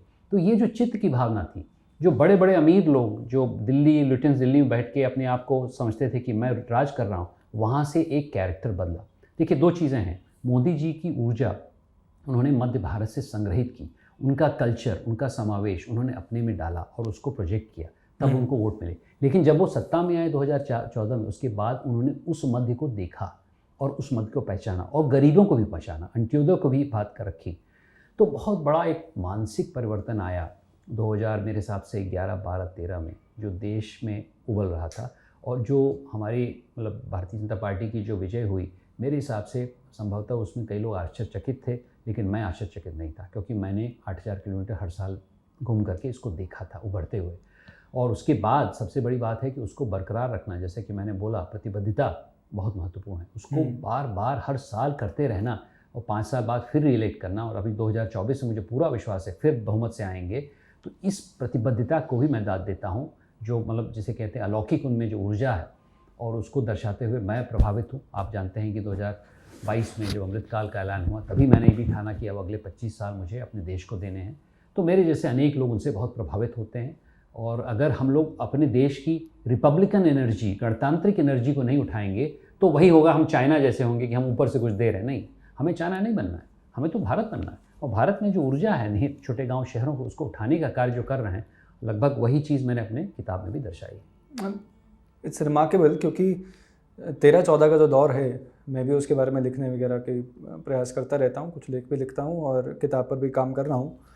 13-14 इसीलिए बड़ा क्रिटिकल बन जाता है, क्योंकि आपने एक तो एस्पिरेशंस का वो रिफ्लेक्शन होने की बात कही, आपको 14 के बाद किस तरह से ट्रांजिशन आया। पर 13-14 इसलिए भी बहुत इंपॉर्टेंट बन जाता है ना, कि जैसे आपने कहा कि वो एक दौर था जब कास्ट, रिलीजन, सेक्स इससे बाहर हटकर इस देश ने वोट किया था, और वो सारा वोट चाहे कुछ नहीं गुड गवर्नेंस के नाम पे हो, अलग अलग मतलब हर किसी के अपने कारण हो सकते हैं प्रधानमंत्री नरेंद्र मोदी को वोट करने के लिए, पर पूरे देश के अंदर एक अलग सी ऊर्जा आई थी एक के वोट करना है और उस डायरेक्शन के अंदर करना है कि नरेंद्र मोदी प्रधानमंत्री बने। सीएम जैसे वो ट्रांजिशन से सीएम से प्रधानमंत्री बने, वो जो एक जर्नी है वो आपने जागृति यात्रा में देखी। पर 14 से बाद का जो समय है, लगभग उसके बाद 10-11 वर्ष हो गए जागृति यात्रा को होते हुए, उसके अंदर क्या आप पहले से एक चेंज देख पा रहे हैं, समझ पा रहे हैं कि मोटा मोटी इस देश का जो मिडिल क्लास है, क्योंकि अंत्योदय की बात दीनदयाल जी ने की और अंत्योदय की बात भारतीय जनता पार्टी अपने सैद्धांतिक मूल्यों के अंदर इन्वॉल्व रखती है, और अंत्योदय की बात प्रधानमंत्री नरेंद्र मोदी भी करते हैं। पर प्रधानमंत्री जी उस पर सीमित नहीं रहते, प्रधानमंत्री जी ने एक मिडिल क्लास के ऊपर भी काम किया, जो आप अपने वर्क के अंदर इसको रिफ्लेक्ट करवाने की कोशिश करते हैं कि कैसे एक पिरामिड अप्रोच थी, and that pyramid approach has shifted towards a diamond approach, where of course there is an Antyodaya but there is also a large middle class India जिसकी एस्पिरेशंस को वो विंग्स मिले हैं thanks to prime minister Narendra Modi. I wanted to talk a bit about that as well, तो वो journey कैसे थी और कैसे वो ट्रांजिशन आना स्टार्ट हुआ, और आपने अपने नज़र से और अब यात्रा के थ्रू आपने उसे कैसे बदलते हुए देखा इस भारत को, उसके बारे में कुछ बताइए। देखिए, कुछ हद तक भारत कई सालों तक जकड़ा हुआ था एक ऐसे टॉप ऑफ द पिरामिड वाले तंत्र में कि जो ऊपर अंग्रेज़ी बोलता था, जो एकदम एलीट था, वो गवर्न कर रहा था, और उसको झटका लगा 2014 में। हम सब जानते थे कि झटका लगने वाला है, मुझे तो मालूम था कि इस प्रकार का आएगा, इसलिए क्योंकि जो ऊर्जा बधी हुई है मध्य भारत में और निम्न भारत में भी, और पहले एक तंत्र था ट्रिकल डाउन, मैं कुछ करूंगा लोगों के लिए, मैं फिर भी बनाऊँ, कुछ लोग उसके साथ हो जाए, लेकिन ट्रिकल डाउन में जो मध्य की ऊर्जा है उसको इग्नोर कर दिया गया। तो मैं तो बोलता हूँ मिडिल अप डेवलपमेंट के बारे में और कुछ हद तक बॉटम अप डेवलपमेंट के बारे में प्रधानमंत्री जी ने बात रखी, और अंत्योदय की भी भावना मध्य के द्वारा होती है। अगर कोई व्यक्ति बहुत अमीर है और वो दान दक्षिणा टैक्स पेयर के मनी से सेफ्टी नेट है, वो तो उपयुक्त है, लेकिन सबसे महत्वपूर्ण बात डेवलपमेंट में पीपल ओरिएंटेड होती है, व्यक्ति एक दूसरे व्यक्ति की सहायता करता है, वो मध्य से होगा। अब उसका एक उदाहरण देता हूँ, एक हैं पार्वती जी जो मेरे गांव के पास, उन्होंने एक माइक्रम करके ज्वेलरी की वो बनाई है, वो बड़ी अच्छी चल गई है, लेकिन उनका सिर्फ ये नहीं कि उन्होंने छोटे मतलब बहुत गरीब लोगों को एम्प्लॉय किया है, उनका ये भी है कि वो उनको मेंटरशिप दे रही है उनको आगे बढ़ाने के लिए। तो प्राइम मिनिस्टर जी ने मेरे हिसाब से प्रधानमंत्री मोदी जी ने जो अंत्योदय की बात है उसको इस तरह समझा कि अंत्योदय में भी हमारी गणतांत्रिक रिपब्लिकन एनर्जीज़ को यूज़ करना पड़ेगा। सिर्फ सरकार की एनर्जी पर्याप्त नहीं है, सरकार को एक सेफ्टी नेट देने की आवश्यकता है, जो हमारा जो राशन का है कोविड के दौरान जो हुआ बहुत आवश्यक है, लेकिन उसके साथ ही साथ हमारे जो गणतांत्रिक ऊर्जा उसका प्रयोग करने की भावना उन्होंने की। और मैं समझता हूँ कि जो मैंने पहले कहा कि सबका प्रयास जो उनका मंत्र है वो तो अगले 25 साल में बहुत ही सार्थक होगा। सबका विकास, सबका विश्वास चाहिए था, जब तक विश्वास नहीं होता तब तक सबके प्रयास की बात नहीं हो पाती, उस पर हम लोग और चर्चा कर सकते हैं। बट ये इसी दौर के अंदर मुझे ऐसा लगता है कि प्राइम मिनिस्टर जैसे आते ही उन्होंने बात की थी कि we need minimum government, we need minimum government and maximum governance, and government should step out from areas जो हिंडर कर रहे हैं प्रोग्रेस को। कैसे एक माहौल एनेबलिंग बनाना है, क्योंकि मेरे ख्याल से 2014 में प्रधानमंत्री जैसे ही आए थे वो बहुत सारे मतलब the country was given so many ideas, some fresh ideas which were departing from the past. तो 2014 के अंदर चाहे हम मेक इन इंडिया की बात करें, स्टार्टअप इंडिया की बात करें, स्किलिंग द कंट्री की बात करें, ये वो आइडियाज़ थे जिन्होंने जो मिडिल क्लास है और जो अंत्योदय है दोनों के लिए भी एक एनेबलिंग एनवायरनमेंट दिया। साथ ही प्रोसेस रिफॉर्म्स की हम एक बात करते हैं कि 14 के बाद से समय लगा उस काम को करने में, बट आप प्रोसेस रिफॉर्म्स की कॉन्वर्सेशन भी चालू हुई। तो ये process reforms as well as giving bringing in some economic reforms to ensure that there is an enabling environment पूरे देश के अंदर कि मिडिल क्लास को एक एस्पिरेशनल और एक एस्पिरेशनल मोटिवेशन मिले कि कैसे वो बदलाव लाया जाए। इज़ दैट समथिंग जो आपको लगता है कि बड़ा इफ़ेक्टिवली पॉसिबल हो पाया है पिछले 10 वर्षों के अंदर? मैं समझता हूँ कि अधिकांश हो गया है और करना है। उसका मैं थोड़ा सा आपको उदाहरण देता हूँ। अब जैसे कि आप प्लानिंग कमीशन को ले लीजिए और नीति आयोग को ले लीजिए। प्लानिंग कमीशन जब उन्होंने ध्वस्त किया तो बहुत बड़ा कदम था, आसान नहीं था, क्योंकि पूरा तंत्र उसकी तरह था। लेकिन प्लानिंग कमीशन धारणा वही ट्रिकल डाउन की है, मैं प्लान करूँगा दिल्ली में, योजनाओं बनाऊँगा, आप लेके जाएंगे। ट्रांसफॉर्मेशन शब्द जब आया तब एक बॉटम अप मिडिल अप शब्द यूज़ हुआ। तो जो मेरा मानना है कि अगर आप उनके मंत्र को देखें कि सबका विश्वास, सबका विकास, तो अगर सबका विकास होना है तो सबसे पहले विश्वास जीतना पड़ेगा। तो विश्वास जीतने का काम पहले 5 साल में हुआ, क्योंकि पहली बार भाजपा की सरकार बनी, जो यहाँ के तंत्र थे, अनेक इंस्टीट्यूशंस थे, वो उस पर कब्जा था एक और पार्टी का, और उस पार्टी ने ये कर लिया था कि परिवारवाद से उसको जोड़ दिया था कि एक ही व्यक्ति चले, तो चाहे कितना भी टैलेंट हो उस पार्टी में, व्यक्ति तो एक ही होता था। उसके विरुद्ध उन्होंने बोला नहीं, हमें सबकी ऊर्जा चाहिए, गणतांत्रिक ऊर्जा चाहिए, और उसमें विश्वास जीतने का काम किया। अब आते हैं सबके प्रयास पे। मेरे हिसाब से उन्होंने बहुत बड़ा कदम उसके लिए लिया, जो स्वच्छ भारत अभियान उन्होंने घोषित किया। पहले ही उन्होंने भाषण में किया घोषित। स्वच्छ भारत में उन्होंने जनता की ऊर्जा को संग्रहित करने का पहला प्रयोग किया। मैं बहुत प्रभावित हूँ, क्योंकि इतना बड़ा कार्यक्रम किसी ने नहीं कर पाया पूरे देश भर में। मेरे ख्याल से 30 वर्षों से बात चल रही थी इस देश के अंदर सैनिटेशन की, पर हमारी पब्लिक स्पेसेस इतनी गंदी थी, इतनी बदहाल स्थिति में थी कि उसके बारे में कोई भी व्यक्ति बात करने से, और जब उन्होंने अनाउंस किया ये, तो उसी वक्त बहुत लेख और बड़े चिंतक, आर्मचेयर इंटेलेक्चुअल्स थे जिन्होंने बोलना ये शुरुआत कर दी कि कैसे प्रधानमंत्री इतने बड़े मंच से टॉयलेट्स की या सैनिटेशन की बात कर सकते हैं। तो वो जो मेरे ख्याल से मानसिक जो एक थॉट प्रोसेस था ना, उसी ने हमें जकड़ा हुआ था। हम उसी रूढ़िवादिता के अंदर फंसे हुए थे, हम अपनी प्रैक्टिकलिटी से बड़े डिस्टेंट हुए थे कि इस देश को सुधारना है तो देश को सुधारने के लिए सबसे पहले स्वच्छता की बात करें, और स्वच्छता की सिर्फ बात ना करें, आप स्वच्छता के लिए इम्प्लीमेंटेशन कीजिए। आप ODF की बात करते हैं, मेरे ख्याल से शायद निर्मल भारत ही नाम था उस स्कीम का, 80s में जो चली थी, कि पिछले 30 साल से कोशिश कर रहे हैं हम अपनी पब्लिक स्पेसेस को साफ़ करने के लिए और टॉयलेट कंस्ट्रक्शन के लिए, और स्थिति बहुत बुरी थी। मतलब 2014 के अंदर। आज हमें अगर अपनी पब्लिक स्पेसेस अगर साफ़ लगती हैं और अगर साफ़ नहीं होती कहीं पर, तो हम जिस हक से मांगते हैं ना कि ये साफ़ क्यों नहीं है, वो थॉट प्रोसेस का जो चेंज है, वो ट्रांजिशन तो मोदी जी की वजह से आया। और वो बहुत ऑपोजिशन भी, स्टार्टिंग में तो बहुत ऑपोजिशन भी फेस करना पड़ा कि किस तरह से थॉट प्रोसेसेस के अंदर कैसे बदलाव लाया जाए, कैसे इस माइंडसेट को चेंज किया जाए, कैसे ये माइंडसेट शिफ्ट लाया जाए कि सब कुछ ब्यूरोक्रेसी से नहीं होगा, हमारे देश को खुद आगे बढ़ना पड़ेगा। कोई बाहर से आवाज़ नहीं आएगी कि भाई अब देश को बदलो। देश को बदलने के लिए देश के देशवासियों को बदलने की ज़रूरत है। तो वो जो कल्चर है, उसका जो ट्रांजिशन है, वो प्राइम मिनिस्टर नरेंद्र मोदी का बहुत एक इफेक्टिव फैक्टर है। तो इसमें मैं एक और चीज़ कहूँगा कि आपको ये जान के होगा कि 2014 के पहले जब 500 लोग मेरे गांव में आते थे, मेरे पिताजी भी वहाँ के वरिष्ठ व्यक्ति हैं, मैं भी वहाँ का हूँ, बहुत हम लोग को तकलीफ़ होती थी, क्योंकि बहुत गंदगी होती थी। सच पूछिए, हमारी 12 बसें आती हैं, जैसे ही उतरते थे लोग गंदगी दिखती थी। हम लोग बहुत प्रयास करते थे, अपना ही गाँव है, हमने बहुत प्रयास किया, नहीं हुआ। फिर एक दिन मैंने एक यात्री को देखा जो गोरखपुर एयरपोर्ट पर उतरा मेरे साथ। मैंने बोला क्या कर रहे हो कृष्णा? बोला भैया मैं जा रहा हूँ देवरिया, वहाँ के DM ने बोला है कि हम लोग को ट्रेनिंग करवानी है।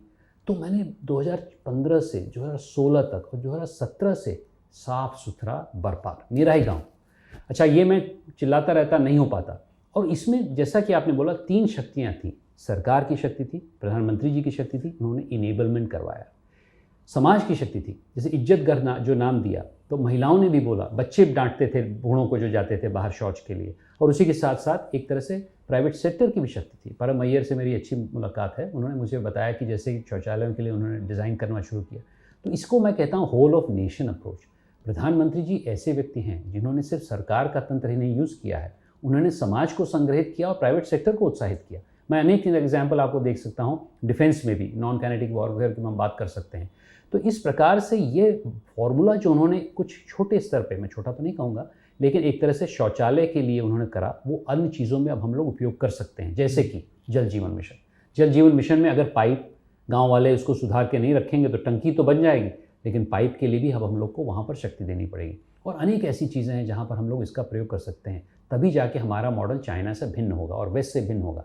हम ये नहीं चाहते हैं कि एक बहुत बड़ा वेलफेयर स्टेट बन जाए, हम चाहते हैं कि हम लोग अपने आप को भारतीयता से जोड़ें, अपने कल्चर से जोड़ें, और उसके बाद अपने आप प्रयास करके, सबके प्रयास का जो मंत्र उन्होंने दिया है, तब जाके हम लोग आगे बढ़ेंगे। और एक और चीज़ मैं कहूँगा अंत में कि इसमें मैंने अपनी किताब में लिखा है कि जब कोई प्रयास करता है तो उसके मन में और उसके जीवन में अर्थ भी आता है।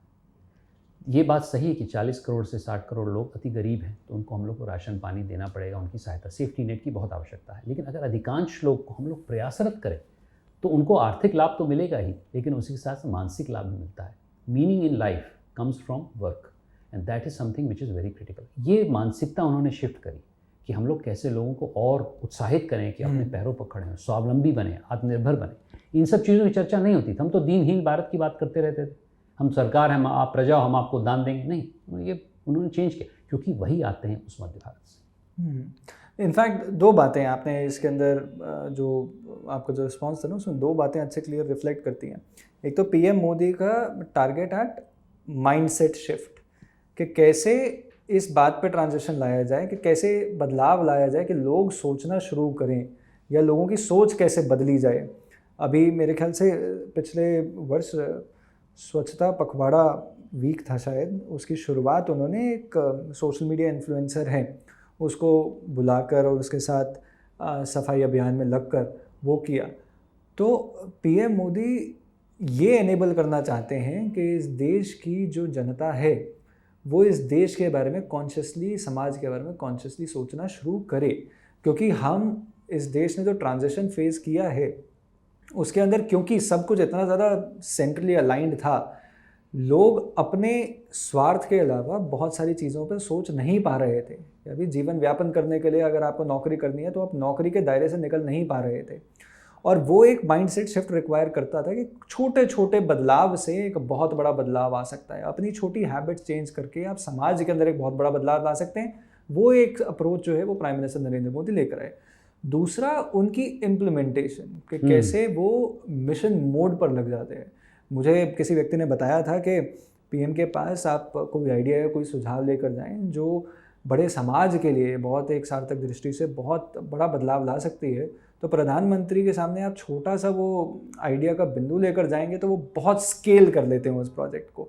वो जानते हैं कि इसको किधर लेकर जाया जा सकता है और उस तरफ लग जाते हैं। तो एक माइंडसेट शिफ्ट और एक मिशन मोड पर काम करना, टू थॉट्स जो मुझे आपके जवाब में अच्छे लगे।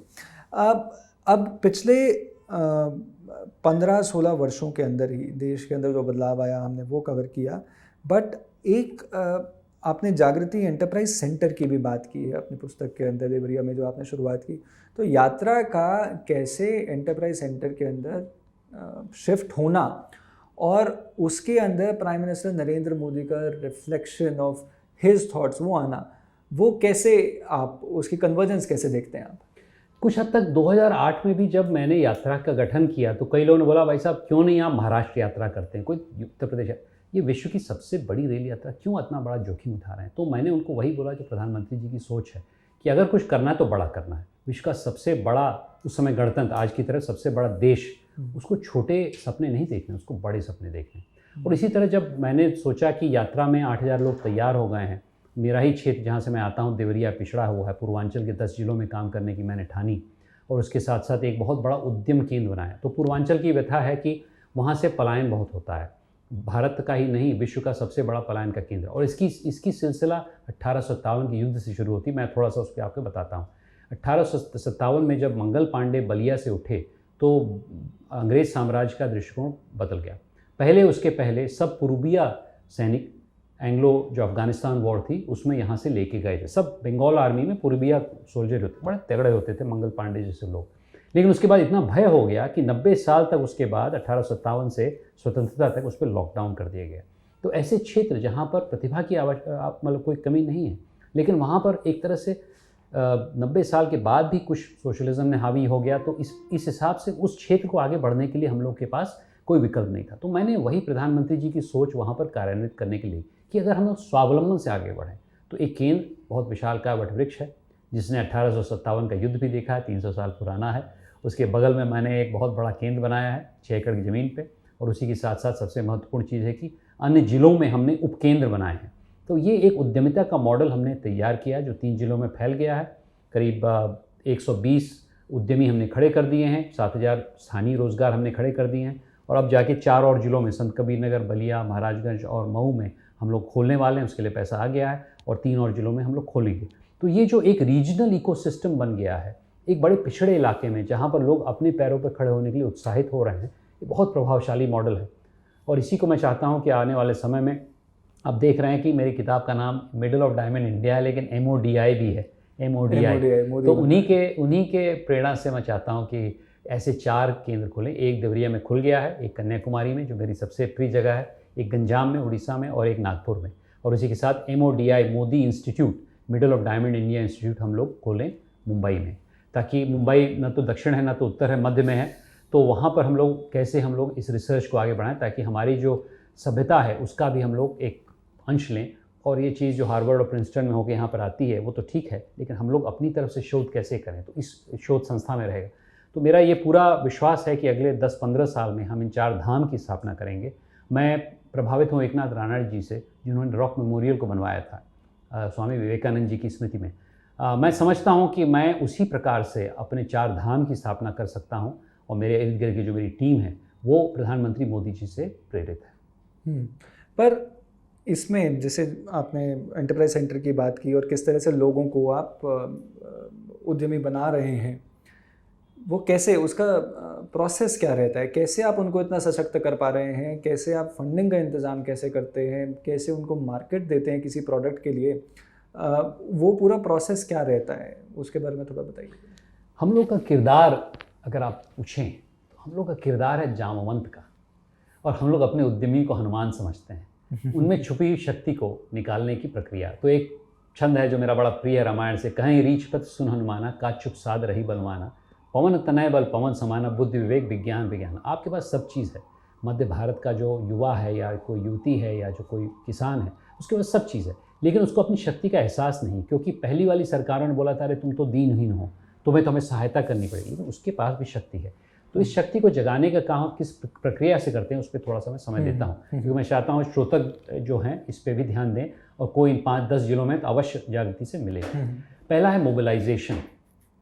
हम लोग को बताना पड़ता है कि ये भी एक विकल्प है, अन्यथा लोग वहाँ सरकारी नौकरी में या फिर प्राइवेट सेक्टर में जाते हैं। हमको मालूम है ऑटोमेशन के बाद प्राइवेट सेक्टर में नौकरी कम हो रही है और सरकारी नौकरी भी उतनी नहीं हो सकती। तो ये एक विकल्प है कि आप वहीं स्थानीय नौकरी या स्थानीय उद्यमी बन सकते हैं। Instead of asking for jobs you can create jobs, ये हम लोग बताते हैं मोबिलाइजेशन। दूसरा है मेंटरशिप। क्या वहाँ पर भी सरकारी नौकरी का ऑब्सेशन, क्योंकि जहाँ से मैं आता हूँ वहाँ पे सरकारी नौकरी का एक बहुत बड़ा ऑब्सेशन है, क्या वही ऑब्सेशन वहाँ पर भी है? वहाँ भी है, क्योंकि वहाँ पर कोई और साधन नहीं है, प्रताड़न हुआ है, कोई इंडस्ट्री नहीं लगी है बहुत 90 साल तक, जैसे मैंने बोला लॉकडाउन हुआ था। तो बल्कि मैं तो ये भी कहूँगा कि कई अन्य क्षेत्र हैं, झारखंड उसमें है, बिरसा मुंडा उठे थे 1900 में, संथाल रिबेलियन हुआ था, इसके बारे में चर्चा मैंने अपनी किताब में कही है कि जहाँ जहाँ विद्रोह हुआ अंग्रेज़ों में वहीं लॉकडाउन हो गया, वहीं पर आज पिछड़े हुए। ये बड़ी विडंबना है भारत की, जी। जो रजवाड़ों ने उनकी सहायता करी, जो एलीट थे जिन्होंने सहायता करी, वो राज कर रहे हैं आज की तारीख में। मुंबई, कलकत्ता, सब कॉलोनियल सिटीज़ हैं। 57 की क्रांति इसीलिए बहुत बड़ा इन्फ्लेक्शन पॉइंट बनता है, क्योंकि उसके बाद देश, उससे पहले जो देश था और उसके बाद का देश है, उसके अंदर चेंज आप वहीं से देखने लग जाते हैं। कि जैसे आपने रजवाड़ों की बात की, तो मैं अपनी पुस्तक के अंदर भी इसी बात को मेंशन करता हूँ कि कैसे जिन लोगों ने अंग्रेज़ी हुकूमत का साथ दिया था, उन सब लोगों को रियासतें बड़ी मिल गई उनकी, उन सबको ज़मीनें मिल गई, उन सबको, और धीरे धीरे जैसे हम कॉरपोरेट या प्राइवेट उसके अंदर गए, इंडस्ट्रियलाइजेशन में गए, तो टेंडर्स मिलने स्टार्ट हो गए और उनको बहुत प्रॉस्पर किया गया। और जिन लोगों ने अपोज़ किया था उनको इतनी अच्छे से, मतलब इतनी बुरी तरह दबा दिया गया कि आज भी, मतलब 47 के बाद भी 75 वर्ष हो जाएं तो उनकी जो एनर्जीज़ हैं वो बड़ी सफोकेटेड ही रखी गई। तो वही चीज़, मतलब मेरे ख्याल से इसी वजह से 1857 बहुत इंपॉर्टेंट इन्फ्लेक्शन पॉइंट बन जाता है। बहुत इंपॉर्टेंट। और आज 75 साल हो गए हम लोग काम करें, अब जाके अब हम लोग की मनोस्थिति बदली है। अब स्वावलंबन, आत्मनिर्भरता, अपने स्ट्रेंथ पे। तो एक तो है मोबिलाइजेशन, दूसरा है मेंटरशिप, मार्गदर्शन, ये हमारा 6M प्रोसेस है, 7M प्रोसेस। तीसरा है मार्केट कनेक्ट, बहुत महत्वपूर्ण है, क्योंकि असली धन का स्रोत VC या बैंक नहीं होता, असली धन का तो ग्राहक होता है। ग्राहक आपसे कुछ खरीदता है, आप उसमें कुछ मुनाफा कमाते हैं, वो इन्वेस्ट करते हैं। चौथा है मनी, चौथा है, पहला नहीं है। अगर आप उत्तर प्रदेश जैसी जगह में जाएंगे तो लोग बोलते हैं अच्छा उद्यमिता के लिए पैसा चाहिए, पैसा चाहिए, लेकिन जब आपको मार्केट नहीं मालूम कहाँ है, आप मेंटरशिप किस दिशा में जा रहे हैं। मान ली हल्दी का प्लांट लगाना है, तो हल्दी कहाँ बेचेंगे, कैसे उसका सप्लाई होगा, कैसे आप लोगों को संगठित करेंगे। पाँचवा है माहौल, और छठा है मिसलेनियस सर्विसेज, जैसे आपको वेबसाइट बनानी है, कुछ करना। और सातवां जो अभी हम लोगों ने शोध करके किया है, मित्र। कभी कभी एक उद्यमी के पास सब चीज़ें नहीं होती, वो सप्लाई चेन में ज़्यादा बेहतर रहता, मार्केटिंग में कमज़ोर है, तो उसको एक मार्केटिंग वाला मित्र ला के दिया जाए। तो इस 7M मॉडल से हमने बहुत शोध किया है। और उसी के साथ साथ एक 3I मॉडल हम लोग लाए हैं। इंस्पिरेशन, जो बखूबी जागृति यात्रा में होता है। इनोवेशन, नवाचार, जिसके लिए हम लोगों ने 6 बिंदु चूज़ किए। महिला पे इनोवेशन, डिजिटल पे, स्वास्थ्य पे, शहरीकरण पे। और शहरीकरण ये नहीं कि आप मुंबई को शंघाई कैसे बनाएं, शहरीकरण ये कि देवरिया को नया देवरिया, आजमगढ़ को नया आजमगढ़ कैसे बनाएं। और उसके साथ साथ एक और है एग्रो प्रोसेसिंग और हस्तशिल्प कला और परिधान, अपैरल एंड हैंडीक्राफ्ट। तो 6 बिंदुओं पे हमने एक सेंटर ऑफ एक्सीलेंस बनाया। तो इस केंद्र में ये दोनों चीज़ें हैं। तो मैं अपने श्रोताओं को बोलूँगा कि यदि आपको इस प्रकार की सहायता चाहिए, अवश्य जागृति आप लोग कांटेक्ट करिए।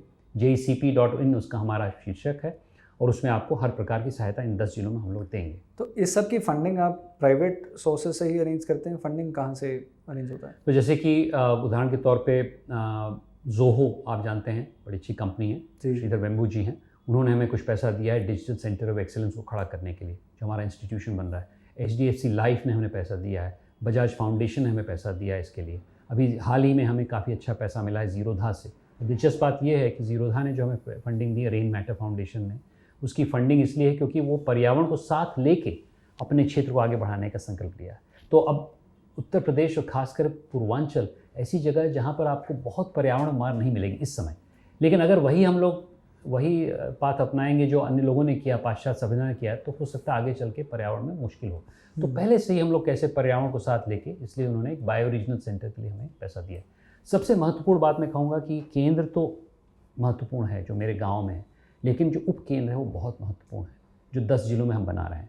और उसमें भी बहुत दिलचस्प बात यह है कि हमने एक काडर तैयार किया है, उद्यम कोर और उद्यम मित्र। अभी बल्कि इश्तिहार भी निकला है और 5 तारीख तक ये इश्तिहार, 5 आज ही कल है या 9 तारीख तक आप दे सकते हैं कि उद्यम कोर के लिए हम लोग अच्छे लोग लाना चाहते हैं जो वहीं रह के उद्यमियों की सहायता करें। उद्यम मित्र लोकल होंगे जो वहाँ से सहायता करेंगे। शायद इसमें श्रमबर्जे का कुछ हाथ है और शायद मेरे पिताजी की आर्मी सर्विस का भी हाथ है क्योंकि कोर का मतलब एक सेना। तो इस प्रकार की सेना करीब 40 लोग ऑलरेडी हैं वहाँ पर जो काम कर रहे हैं और आने वाले समय में करीब 100 लोग काम करेंगे वहाँ पर। तो यात्रा तो एक देश भर का, बल्कि मैं समझता हूँ वैश्विक एक उदाहरण है। लेकिन अगर हम लोग रीजनल घुसेंगे नहीं, वहाँ जाके बैठेंगे नहीं, वहाँ रहेंगे नहीं, जैसे मैं रह रहा हूँ धोती पहन के अपने गाँव में, तब तक लोगों में विश्वास नहीं जाएगा। और संस्थागत रूप से अगर काम नहीं करेंगे तब भी विश्वास नहीं जाएगा, क्योंकि विश्वास इतनी बार तोड़ा गया है कि अगर अब हम लोग जाके विश्वास है। और मोदी जी का क्या है, सबसे बड़ा उन्होंने किया है कि विश्वास, लोगों में विश्वास है। अब मोदी की गारंटी की बात हो रही है, अब लोग विश्वास करते हैं उनमें कि जो कहेंगे वो होगा।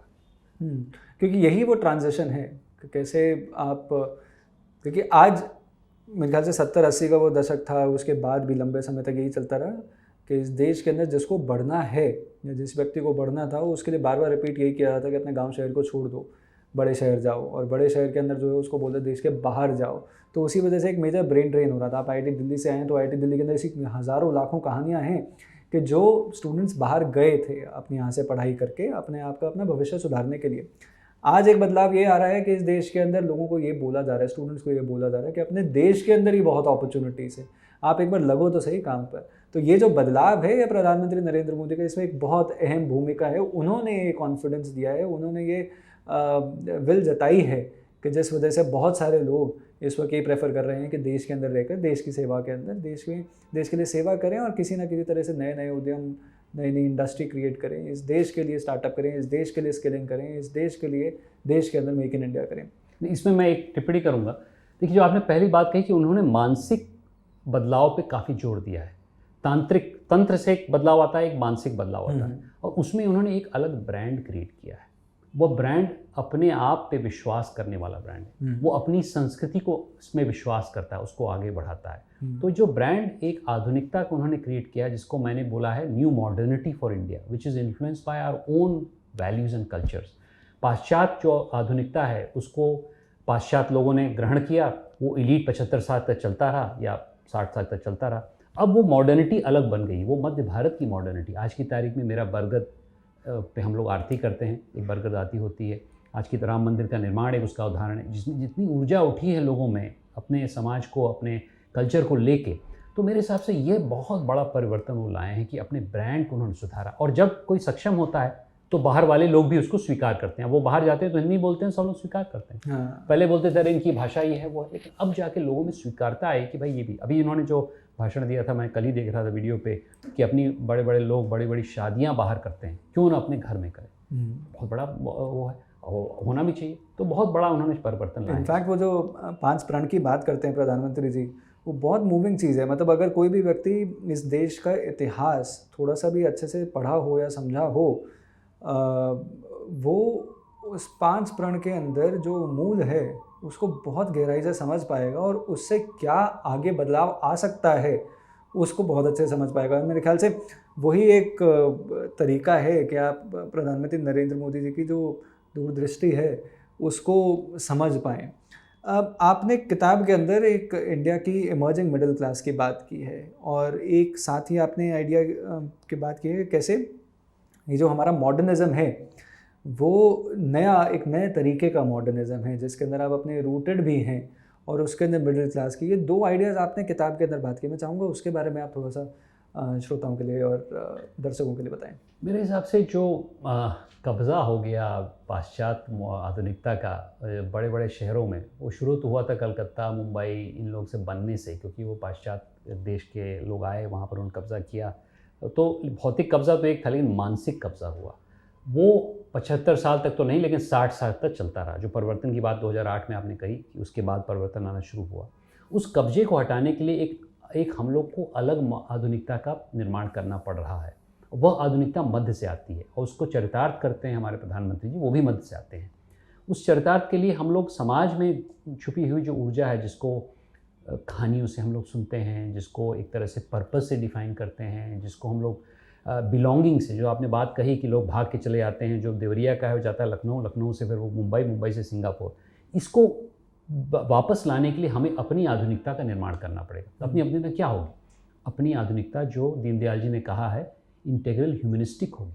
आधुनिकता ये आवश्यक नहीं कि सिर्फ तंत्रों से आधारित हो। आधुनिकता ये भी होती है कि हमारा एक्सपीरियंस क्या हो। यदि कोई योग करता है तो उसका एक्सपीरियंस अलग होता है। यदि कोई केदारनाथ जाता है तो उसका एक्सपीरियंस होता है। पर्यावरण रहता है, पर्यावरण को साथ लेके उसका एक्सपीरियंस अलग होता है। दूसरी चीज़ है विकेंद्रित हो। हमारा समाज कभी केंद्रित नहीं था। ये तो अमेरिकन आधुनिकता है, जिन्होंने बोला बड़े बड़े शहरों में जाइए, बड़ी बड़ी इमारतें बनाइए। ये उपयुक्त नहीं है, बल्कि मैं तो कहता हूँ जर्मन मॉडल बेटर है, जिसने बोला कि मान लीजिए 10 बड़े बड़े शहर हैं, उसके पास आप लोग गाँव में रहिए। ये दूसरा है। तीसरा है, इन्होंने अपने पे कल्चर पे जोर दिया है। महिलाओं को आगे बढ़ाने की जो शक्ति इन्होंने दी है, बहुत प्रथम है मेरे हिसाब से। और जो अभी बिल आया है उससे बहुत उत्साह है महिलाओं में, मैं देख रहा हूँ। मेरी भी 2 लड़कियाँ हैं तो मैं भी उत्साहित हूँ एक तरह से। तो इस प्रकार से जो उन्होंने एक नई आधुनिकता का निर्माण अपने चाल चलन में, जिस प्रकार से बोलते हैं, जिस प्रकार से अपने आप को प्रेजेंट करते हैं, बाहर देशों में जाते हैं, इससे बहुत बड़ा एक परिवर्तन आया। तो उसमें मैं वापस जाऊँगा इंटीग्रेशन और इनोवेशन पे। देखिए, इनोवेशन बहुत आवश्यक है, लेकिन अगर हम लोग एकाग्र रूप से नहीं चलेंगे, सबको साथ लेके नहीं चलेंगे, पर्यावरण को साथ लेके नहीं चलेंगे, जिसके बारे में आदरणीय दीनदयाल जी ने कहा था, तब तक हम लोग आगे नहीं बढ़ पाएंगे। और इस पे मेरे हिसाब से आधा काम हो चुका है। सबसे बड़ा उनका ब्रह्मास्त्र है कि अमृतकाल की घोषणा और पंचप्रण। उस दिन मैं था 15 अगस्त 2022 को प्राचीर, लाल किले के प्राचीर में मैं भी था। मेरे साथ 20 यात्री थे। हमने अपने आँखों से देखा उन्होंने जब लाल किले पे झंडा फहराया और पंचप्रण की बात की। और उसमें कई चीज़ें निहित हैं, जो जैसा कि आपने कहा, कोई भी नागरिक उसको पढ़े और मेरी किताब को पढ़े तो निहित दोनों चीज़ उसमें हैं कि अगले 25 साल में हम लोग को एक अलग तौर तरीके से काम करना पड़ेगा, जिसमें सबका प्रयास, जन भागीदारी, होल ऑफ नेशन, इसकी भावना होनी चाहिए। यही मेरी आशा है। और आपने किताब के अंदर ना एक और बात की थी, वो banyan revolution. It's an interesting idea. Banyan revolution से आप क्या सोचते हैं, आप क्या वो उसके पीछे थॉट प्रोसेस क्या था? क्योंकि हमने पूरे कॉन्वर्सेशन में हमने बड़ी सारी बातें की और उसको अगर मैं समावित करूं अच्छे से तो यही आता है कि एक तो देश के अंदर एक नई ऊर्जा है, एक बदलाव आ रहा है। हम पीछे जो जिसको हम वो पंचप्रण के अंदर भी बात करते हैं ना, कि जो कॉलोनियल लेगेसी थी, हम उसके जितने भी वेस्टेज उन सबको पीछे छोड़ रहे हैं। वो जो बोझा है उस बोझे को छोड़कर आगे बढ़ रहे हैं और उसी वजह से हम आगे आने वाले 25 वर्षों के लिए अपना थॉट प्रोसेस भी डेवलप कर रहे हैं। अगर हम 2047 तक अपने देश को एक विकसित देश, विकसित भारत के तौर पे देखना चाहते हैं तो हमें वो सारा बैगेज पहले रिमूव करना पड़ेगा। और हमारा जो इतिहास है, इस देश का जो सिविलाइजेशनल हिस्ट्री है, उस पे हमें बहुत गर्व महसूस होना चाहिए। तो वो उस थॉट से आगे बढ़ते हुए हमने वो कॉन्वर्सेशन के अंदर भी बात कर रहे हैं कैसे इस देश के अंदर बदलाव आया है पिछले 15-20 वर्षों के अंदर, जो आपने अपनी यात्रा के दौरान लोगों से बात करते हुए, एक्सपीरियंसेस गेन करते हुए, एक नई ऊर्जा का संचार होते हुए देखा है, उसके बारे में भी हमने कॉन्वर्सेशन की। पर मैं चाहूँगा एक बैनियन रेवोल्यूशन का जो आइडिया आपने बुक के अंदर बात की है और उसके बारे में थोड़ा वो बात करते हैं। तो एक तो उस विषय पे कि पहले एक चीज़ मैं कहूँगा कि हमारी जो इतिहास है, हमारी जो संस्कृति है, जिसको हम लोग भूल गए थे, उसको स्मरण करना आवश्यक है, लेकिन उसी के साथ उसमें इनोवेशन करना भी आवश्यक है। कई होते हैं, लोग बोलते हैं कि हम लोग टॉल क्लेम्स हम लोग करते हैं। हम लोग को इंस्टीट्यूशनल रूप से आगे बढ़ना पड़ेगा। इसमें प्रधानमंत्री जी ने बहुत काम किया है, कुछ हद तक मैंने भी काम किया है, क्योंकि मेरा इंस्टीट्यूशन इसको दर्शाता है कि सिर्फ इसके बारे में बात न करें कि हम लोग प्राचीन काल में अच्छे थे, हम लोग को अगले 25 साल में अपने आप को और अच्छा बनाना है। इसीलिए इनोवेशन भी बहुत इंपॉर्टेंट है। इस बात को रख के मैं आपके प्रश्न पे आता हूँ। देखिए, बैनियन रेवोल्यूशन जहाँ तक है, मेरी पर्सनल प्रेरणा उसमें इसलिए है क्योंकि मेरे गांव में एक बट का वृक्ष है जिसकी छाया करीब 120 फुट की है। आधा फुटबॉल फील्ड का उसका छाया है। बचपन से ही मैं उसके नीचे पढ़ा बड़ा हूँ, लेकिन हर गांव में ऐसा एक बरगद का पेड़ या पीपल का पेड़ है। और उस पीपल के पेड़ के नीचे जब भी कोई पंचायत बैठती थी तो सत्य बोलती थी, जहाँ पर निर्णय होता था तो सत्य होता था। तो एक निष्ठा, एक विश्वास का आस्था है, हमारा राष्ट्रीय वृक्ष है। और उसमें जो जो जटें आती हैं ऊपर से नीचे, और एक गीता में ऊर्ध्वमूल का भी एक वर्णन है जो मैंने अपनी किताब में किया है, कि उससे हमारी संस्कृति परिभाषित होती है कुछ हद तक। तो उसके नीचे अगर गांव वाले बैठते हैं, उसका नाम ही रखा गया था क्योंकि बनिया इसमें ट्रेड करते थे। तो पोर्चुगीज़ 1635 में जब आए तो उन्होंने देखा तो उसका नाम बैनियन इसलिए रखा गया। तो उद्यमिता से जुड़ा हुआ है, राष्ट्रीय वृक्ष है, हमारी संस्कृति के परिभाषित करता है, और उसमें एक ब्रह्म भगवान की भी एक चेतना है मेरे हिसाब से। तो मैं इसलिए प्रभावित हूँ। मैंने इसको बोला कि इसी को हम लोग अपना सिंबल बनाएं, ताकि मान लीजिए 4 धाम की जो मेरी कल्पना है वहाँ भी हम बैनियन की रक्षा करें। मैं अपने क्षेत्र में, देवरिया क्षेत्र में काफ़ी काम कर रहा हूँ। वहाँ पर मैंने सोचा है कि आने वाले समय में हर गांव में एक बरगद आरती हो, जहाँ पर हम लोग उसके नीचे बैठें, कुछ संकल्प लें अपने क्षेत्र को आगे निर्माण करने के लिए। तो मैं संकल्पित हूँ। और इस बैनियन ट्री की जो मैंने कहानी अपनी किताब में बनाई है कि जब इसका जन्म हुआ था, उसके मेरे बाबा के परबाबा राममणि का जन्म जो 1777 में हुआ था, उसके पहले यह बैनियन जीवित था।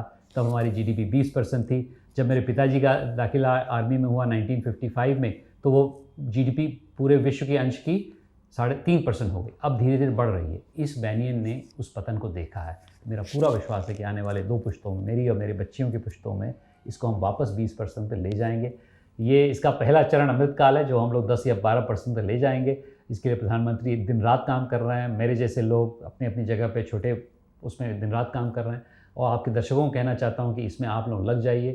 अमृत काल में बैनियन रेवोल्यूशन आपके गांव में, आपके क्षेत्र में बहुत बड़ा क्रांति ला सकता है। जिस प्रकार हरित क्रांति ने उपजाऊ ज़मीन बनाई, श्वेत क्रांति ने दूध को आगे बढ़ाया, इस प्रकार इस बैनियन क्रांति में मनुष्य में जो छुपा हुआ हनुमान है, जिसके बारे में मैंने चर्चा की है, वो जागेगा। आपकी किताब में ना एक ऐसे था जो कल्चर के ऊपर है, और वो ऐसे मैं पढ़ के बहुत उत्साहित हुआ था, क्योंकि कल्चर और सिविलाइजेशन हिस्ट्री मेरे बहुत पसंद के टॉपिक्स हैं।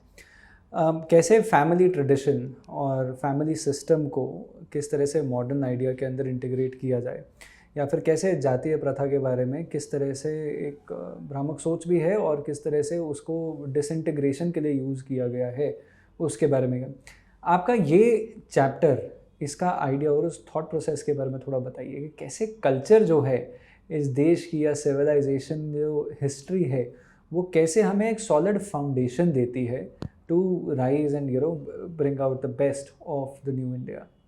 तो इसका परिचय तो मैं अपने व्यक्तिगत जीवन से करना चाहता हूँ। मैं मैरिड हूँ गौरी के साथ, जो एक बहुत अच्छी कथक की डांसर है। तो मैंने 30 साल तक, हमारे परिवार में जब मेरी शादी हुई तो मेरे पिताजी ने बोला गौरी की वजह से कला आई है, क्योंकि हम लोग ब्यूरोक्रेट, बड़े नीरसकर व्यक्ति थे, हम लोग बस देश की बात करते थे और कुछ, तो उनकी वजह से मुझे भी अभ्यास हुआ है। आप ब्यूरोक्रेट की बात कर रहे हैं ना, बहुत लोग ब्यूरोक्रेट, और मेरे ख्याल से हमने भी बात की थी ब्यूरोक्रेटिक प्रोसीजर ने कैसे इस देश को जकड़ा रखा। तो बड़ा इंटरेस्टिंग है कि आप खुद you come from a bureaucratic background and मेरे बाबा ब्यूरोक्रेट थे, मेरे चाचा काफ़ी बड़े पुलिस के अफसर थे, मेरे पिताजी आर्मी में गए, लेकिन मैंने थोड़ा, जैसे मैंने बताया, मैं इससे अलग अपनी लकीर खींची है। लेकिन मेरी पत्नी की वजह से मुझे कल्चर में ज़्यादा एक तरह से वो विश्वास है। लेकिन उसमें 2 प्रकार के कल्चर जिसका मैंने वर्णन किया है। एक तो है what I call great traditions, जैसे कथक का नृत्य हुआ, या मान लीजिए कथकली हुआ, या भरतनाट्यम हुआ, या कोई बहुत अच्छा एक क्लासिकल सिंगर हिंदुस्तानी है या कर्नाटिक म्यूज़िक में। लेकिन दूसरा है लिटिल ट्रेडिशंस। मेरे पांडेपुर गांव है, मेरे गांव से बहुत दूर नहीं है, वहाँ की रामलीला, या मान लीजिए कुछ ऐसी पद्धतियाँ, या मेरे बरगद के ही नीचे जो हम लोग महिलाएं आके उसके इर्द गिर्द धागा बांधती हैं, ये लिटिल ट्रेडिशंस हैं। इस पे हमारे देश का ध्यान नहीं गया, क्योंकि अधिकांश देश बड़े ट्रेडिशंस में चला गया। इसलिए मैं समझता हूँ कि हम लोग को लिटिल ट्रेडिशंस भी करना पड़ेगा। और रोचक बात ये है कि मैंने चीन का कंपैरिजन किया है भारत से, और मैं समझता हूँ कि चीन की सभ्यता भी और चीन का आज की तारीख में कम्युनिस्ट रजीम टॉप डाउन है। हमारे यहाँ स्वाभाविक रूप से कल्चर बॉटम अप है। और एक बहुत बड़े हिस्टोरियन है विल डुरांट, उन्होंने कहा है सिविलाइजेशन सजेस्ट सिटी पर कल्चर सजेस्ट एग्रीकल्चर। मतलब छोटे गांव शहरों में जो निहित हमारी संस्कृति, उसको उजागर करना बहुत आवश्यक है। हमारे जो केंद्र है उसमें भी हमने एक एम्फी थिएटर बनाया ताकि वहाँ कल्चरल प्रोग्राम हो। वहाँ की जो किस्से कहानियाँ, भोजपुरी की संगीत हैं, आला रुदल की कहानियाँ हैं, ये सब धीरे धीरे मरती जा रही हैं। उनको वापस हमें जीवंत करना। संस्कृत पे मैंने बहुत शोध किया है क्योंकि संस्कृत हमारी भाषा रही है। हमारी जगह देवरिया कुशीनगर में बहुत संस्कृत का प्रचार था। मेरे बाबा भी रहे संपूर्णानंद विश्वविद्यालय के कुलपति करीब 2 साल के लिए। तो मैं समझता हूँ कि अपनी भाषाओं को संग्रहित करना, इन सब चीज़ों से साथ, लेकिन उसी के साथ साथ उसमें शोध करना, इनोवेशन लाना। ये नहीं कि संस्कृत महान भाषा है, लेकिन संस्कृत का उपयोग आज की तारीख में वैदिक मैथ्स में कैसे किया जाए। पर इस तरह की चीज़ें तो इस देश में होती रही है ना। जैसे समय समय पर अलग अलग सोशल रिफॉर्म मूवमेंट्स जिनको हम कहते हैं, वो रिफॉर्म मूवमेंट्स भी इसीलिए आते रहते हैं ना कि अपनी संस्कृति के अंदर कौन सी चीज़ें जो अभी नहीं चाहिए या जिससे बदलाव आने की आवश्यकता है या जिस ट्रांजिशन में आने की बहुत ज़रूरत है, तो ये रिफॉर्म मूवमेंट्स ही आपको किसी ना किसी तरह से वो चेंजेस लाए जाते हैं। चाहे हमारे समाज की बात करें या 1800s के अंदर जो बड़े सारे रिफॉर्म मूवमेंट्स आए थे, वो भी इसीलिए आए थे, उस दौर के हिसाब से एक इनोवेशन ही थी कि ये बदलाव आना चाहिए समाज के अंदर। तो मेरे ख्याल से वो सोसाइटी के अंदर एक सेल्फ रिफ्लेक्टिव और एक सेल्फ करेक्टिव नेचर रहता है कि थोड़ा थोड़ा बदलाव आता रहेगा। और वो बदलाव इसी वार्ता से आता है, इसी संवाद से आता है कि हम डिस्कशंस, डिबेट चलती रहती हैं और लोगों के अंदर, क्योंकि मैं खाप परंपरा का भी के ऊपर थोड़ा शोध करता हूँ, तो मुझे लगता है कि लोग क्योंकि आपस में बात करते रहते हैं, उस बात से एक नई बात निकलती है और उस नई बात को धीरे धीरे समाज इंटीग्रेट कर लेता है। अब आपने एक मुद्दा इसी चैप्टर के अंदर आपने फैमिली के बारे में भी लिखा। क्या आपको लगता है फैमिली ट्रेडिशंस हमारी जो मिडिल क्लास है उसको प्रिजर्व कर पा रही है, या मॉडर्निटी की तरफ पे या उस तरफ दौड़ते हुए हम अपने फैमिली ट्रेडिशंस को धीरे धीरे भूलते जा रहे हैं? और क्या ये बदलाव ठीक है या बदलाव के अंदर कुछ त्रुटियां हैं और उन त्रुटियों को कैसे करेक्ट किया जाए, उसके बारे में मैं आपके विचार जानना चाहूँगा। देखिए, कुछ चीज़ें हमारी फैमिली की बहुत ही अच्छी हैं, फैमिली बेस्ड बिजनेस। मैं समझता हूँ अधिकांश भारत अभी भी जॉइंट फैमिली है। ये भ्रांति है कि न्यूक्लियर फैमिली में जो सिर्फ मुंबई, दिल्ली, कलकत्ता वाले जो लोग हैं और उसके नीचे एक शहरी लोग हैं, उसमें न्यूक्लियर फैमिली का है। लेकिन आज की तारीख में अगर आप गोरखपुर जैसा, जो कि अभी Tier 2 जिले हैं, वहाँ भी जो फैमिली रहती है, उनका कुछ तो परिवार अपने गाँव में रहता, आ जाते हैं, दुख सुख में अपने साथ रहते हैं। तो फैमिली की बहुत उपलब्धियाँ हैं। और मैं तो समझता हूँ कि जो पाश्चात्य सभ्यता ने, खासकर इंडस्ट्रियल सिविलाइजेशन ने कहा कि आप न्यूक्लियर हो जाइए, वो इसीलिए किया क्योंकि वो इंडस्ट्रियल थे। बल्कि एल्विन टॉफलर, जो बहुत बड़े एक तरह से फिलोसोफर थे, उन्होंने ये भी कहा कि पाश्चात्य सभ्यता के लिए भी न्यूक्लियर फैमिली उपयुक्त नहीं है। नॉन न्यूक्लियर फैमिली की उन्होंने बात करी। मैं समझता हूँ कि भारत में अधिकांश लोग उसमें हैं, लेकिन इसका ये मतलब नहीं है कि हमें उसमें कुछ संशोधन नहीं करने हैं। जैसे कि मैं समझता हूँ कि अधिकांश फैमिली ग्रामीण परिवेश में लैंड पे निर्भर रहती है। अगर लैंड विभाजित होता रहेगा तो वो फैमिली विभाजित हो रहेगी। लेकिन वही फैमिली अगर इंटरप्राइज शुरू करे, भाई बहन मिलके या पत्नी पति मिलके या पिता पुत्र मिलके, तो फैमिली इंटरप्राइज तो जर्मनी का सबसे बड़ा स्रोत है आर्थिक उन्नति का। तो मैं समझता हूँ फैमिली को हम लोग को प्रिजर्व करना चाहिए, लेकिन उसमें कुछ त्रुटियां हैं, उसको आगे बढ़ाना चाहिए। जैसे महिलाओं के लिए मैं समझता हूँ कि फैमिली में हर बोझ महिला के ऊपर आ जाता है, तो हम लोग को उनको इंफ्रास्ट्रक्चर देना पड़ेगा। मान लीजिए कोई व्यक्ति बीमार पड़ जाता है तो ग्रामीण महिला पे ही भार होता है। नहीं, महिला के लिए भी हमें चाहिए कि भाई अगर उसको भी हमें स्वावलंबी बनाना है, उसको भी किसी तरह से मान लीजिए अचार की फैक्ट्री लगवानी है घर में, उसको काम करने के लिए क्षमता है, तो उसके लिए हमें किसी सहायक की ज़रूरत है या परिवार के लिए। तो थोड़े संशोधन, जैसे आपने बोला, हमारी सभ्यता में निहित है कि हम इनोवेशन करते हैं। जब कुछ आक्रमण हुए तो मीरा ने भजन गाना शुरू कर दिया, तो भगवान उसी में हो गए। तो कई चीज़ें हमने इनोवेटिव किया, और उसका एक बहुत बड़ा कारण है कि हमारे ट्रेडिशंस ओरल रहे। हर समय लिखा पढ़ी में हम लोगों ने विश्वास नहीं किया। ये तो अंग्रेज आए तब लिखा पढ़ी शुरू हो गई, तब रियलाइज़ हुआ कि रेफरेंसेस क्यों इंपॉर्टेंट होते हैं। रेफरेंसेस थे क्या, रियलाइजेशन तो अब होना स्टार्ट हुआ है, पर रेफरेंसेस का जो वो खेल चला था, वो उसमें अंदर उस चक्कर में हम फंसे रह गए थे। सही बात। तो फैमिली है। कास्ट पे आपने चर्चा की। देखिए, कास्ट भी एक बड़ा अजीब विषय है। इसकी चर्चा कभी कभी होती नहीं है, लेकिन उस पर भी हमें शोध करना पड़ेगा ताकि हम लोग उसको भूल न जाए। अधिकांश भारत कास्ट में बिलीव करता है, लेकिन जो भारतीय जनता पार्टी ने किया, आदरणीय प्रधानमंत्री मोदी जी ने किया, अब ये विभाजन जो है वो तनाव हट गया है, सब नेशनलिज्म में आ गए हैं, और इसकी वजह से भारत भी संग्रहित हो रहा है। कमाल की बात इस देश के अंदर फैमिली वाले मुद्दे पर ये आती है ना कि इस देश के अंदर एक अलग ऊर्जा होती है। जब दीपावली आता है तो उस टाइम पर दीपावली की भी एक अलग पूरी एक इकॉनमी चलती है, पर दीपावली जब आता है पूरे देश के अंदर एक अलग हैप्पीनेस, एक अलग ऊर्जा होती है, एक पॉजिटिव ऊर्जा होती है। सब लोग अपने गांव, अपने घर की तरफ जाना शुरुआत करते हैं कि अगला एक सप्ताह घर के अंदर रहेंगे। और मेरे ख्याल से वो दीपावली के त्यौहार के पास ही ना इस देश की जो इतिहास है, इस देश की संस्कृति है, इस देश की जो ऊर्जा है, इस देश की जो खुशियाँ हैं, और ये देश क्या दुनिया को दे सकता है, वो उस समय पर बहुत अच्छे से रिफ्लेक्ट होता है। मेरे ख्याल से ये बात बहुत अच्छे से किताब के अंदर भी आती है। एक राइजिंग इमर्जिंग मिडिल क्लास की बात बहुत आती है कि इस देश के अंदर इस वक्त हर तरह से बहुत सारे अपॉर्चुनिटीज़ और एवेन्यूज़ अवेलेबल हैं।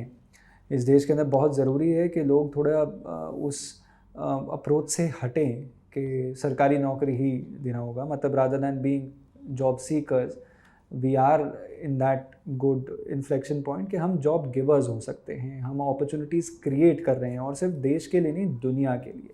क्योंकि आपने कॉरपोरेट के अंदर बहुत समय बिताया है, आप उस दौर से ज़रूर निकले हैं जिस टाइम पे कॉरपोरेट के वर्ल्ड में इंडिया के, हमारे देश से बहुत लोग ज्वाइन कर रहे थे, और आज वो हेल्म पर बैठे हैं, टॉप पोजीशंस पर बैठे हैं। वो आपने ट्रांजिशन भी इसके अंदर आया, और आपके एक्सपीरियंसेस से भी वो सारी बातें निकल कर आती है। मेरे ख्याल से आज की चर्चा को हम यहीं पर क्लोज़ करते हैं। बहुत अच्छा लगा आपसे बात करके, बहुत सारी चीज़ें जानने को मिली आपसे। आई एम श्योर कि हमारे जो श्रोता हैं वो भी इनसे बहुत सारे एक्सपीरियंसेस गेन करेंगे, जागृति यात्रा को ज़रूर और जानने की कोशिश करेंगे। पर इसी के साथ मैं चाहूँगा कि हमारे जितने भी श्रोता हैं, हमारे जितने भी व्यूअर्स हैं, वो इस किताब को ज़रूर पढ़ें, middle of diamond India, national renaissance through participation in enterprise. I highly recommend it, and Shashank ji के काम को फॉलो करते रहिए। बुक हैज़ बीन वेल, बहुत ब्लर्ब्स बहुत खूबसूरत हैं, और मैं चाहूँगा कि सभी लोग इस किताब को ज़रूर पढ़ें। शशांक जी, शो पे आने के लिए आपका बहुत बहुत धन्यवाद। बहुत सारी चीज़ें आपसे जानने को मिली, और ये चर्चाएं हम कंटिन्यू रखेंगे, और ज़रूर किसी दिन देवरिया में मिलते हैं। मैं यही कहूँगा कि आप सब लोग जो श्रोतागण हैं, आप लोग जागृति यात्रा में अप्लाई करिए, और यदि आपको मौका मिले तो मुझे देवरिया, मेरे गांव में जहां पर विशालकाय वटवृक्ष है, उसमें आइए। इन्हीं शब्दों के साथ अर्जुन जी बहुत बहुत धन्यवाद, बहुत अच्छा लगा और बहुत मज़ा आया। धन्यवाद, प्रणाम।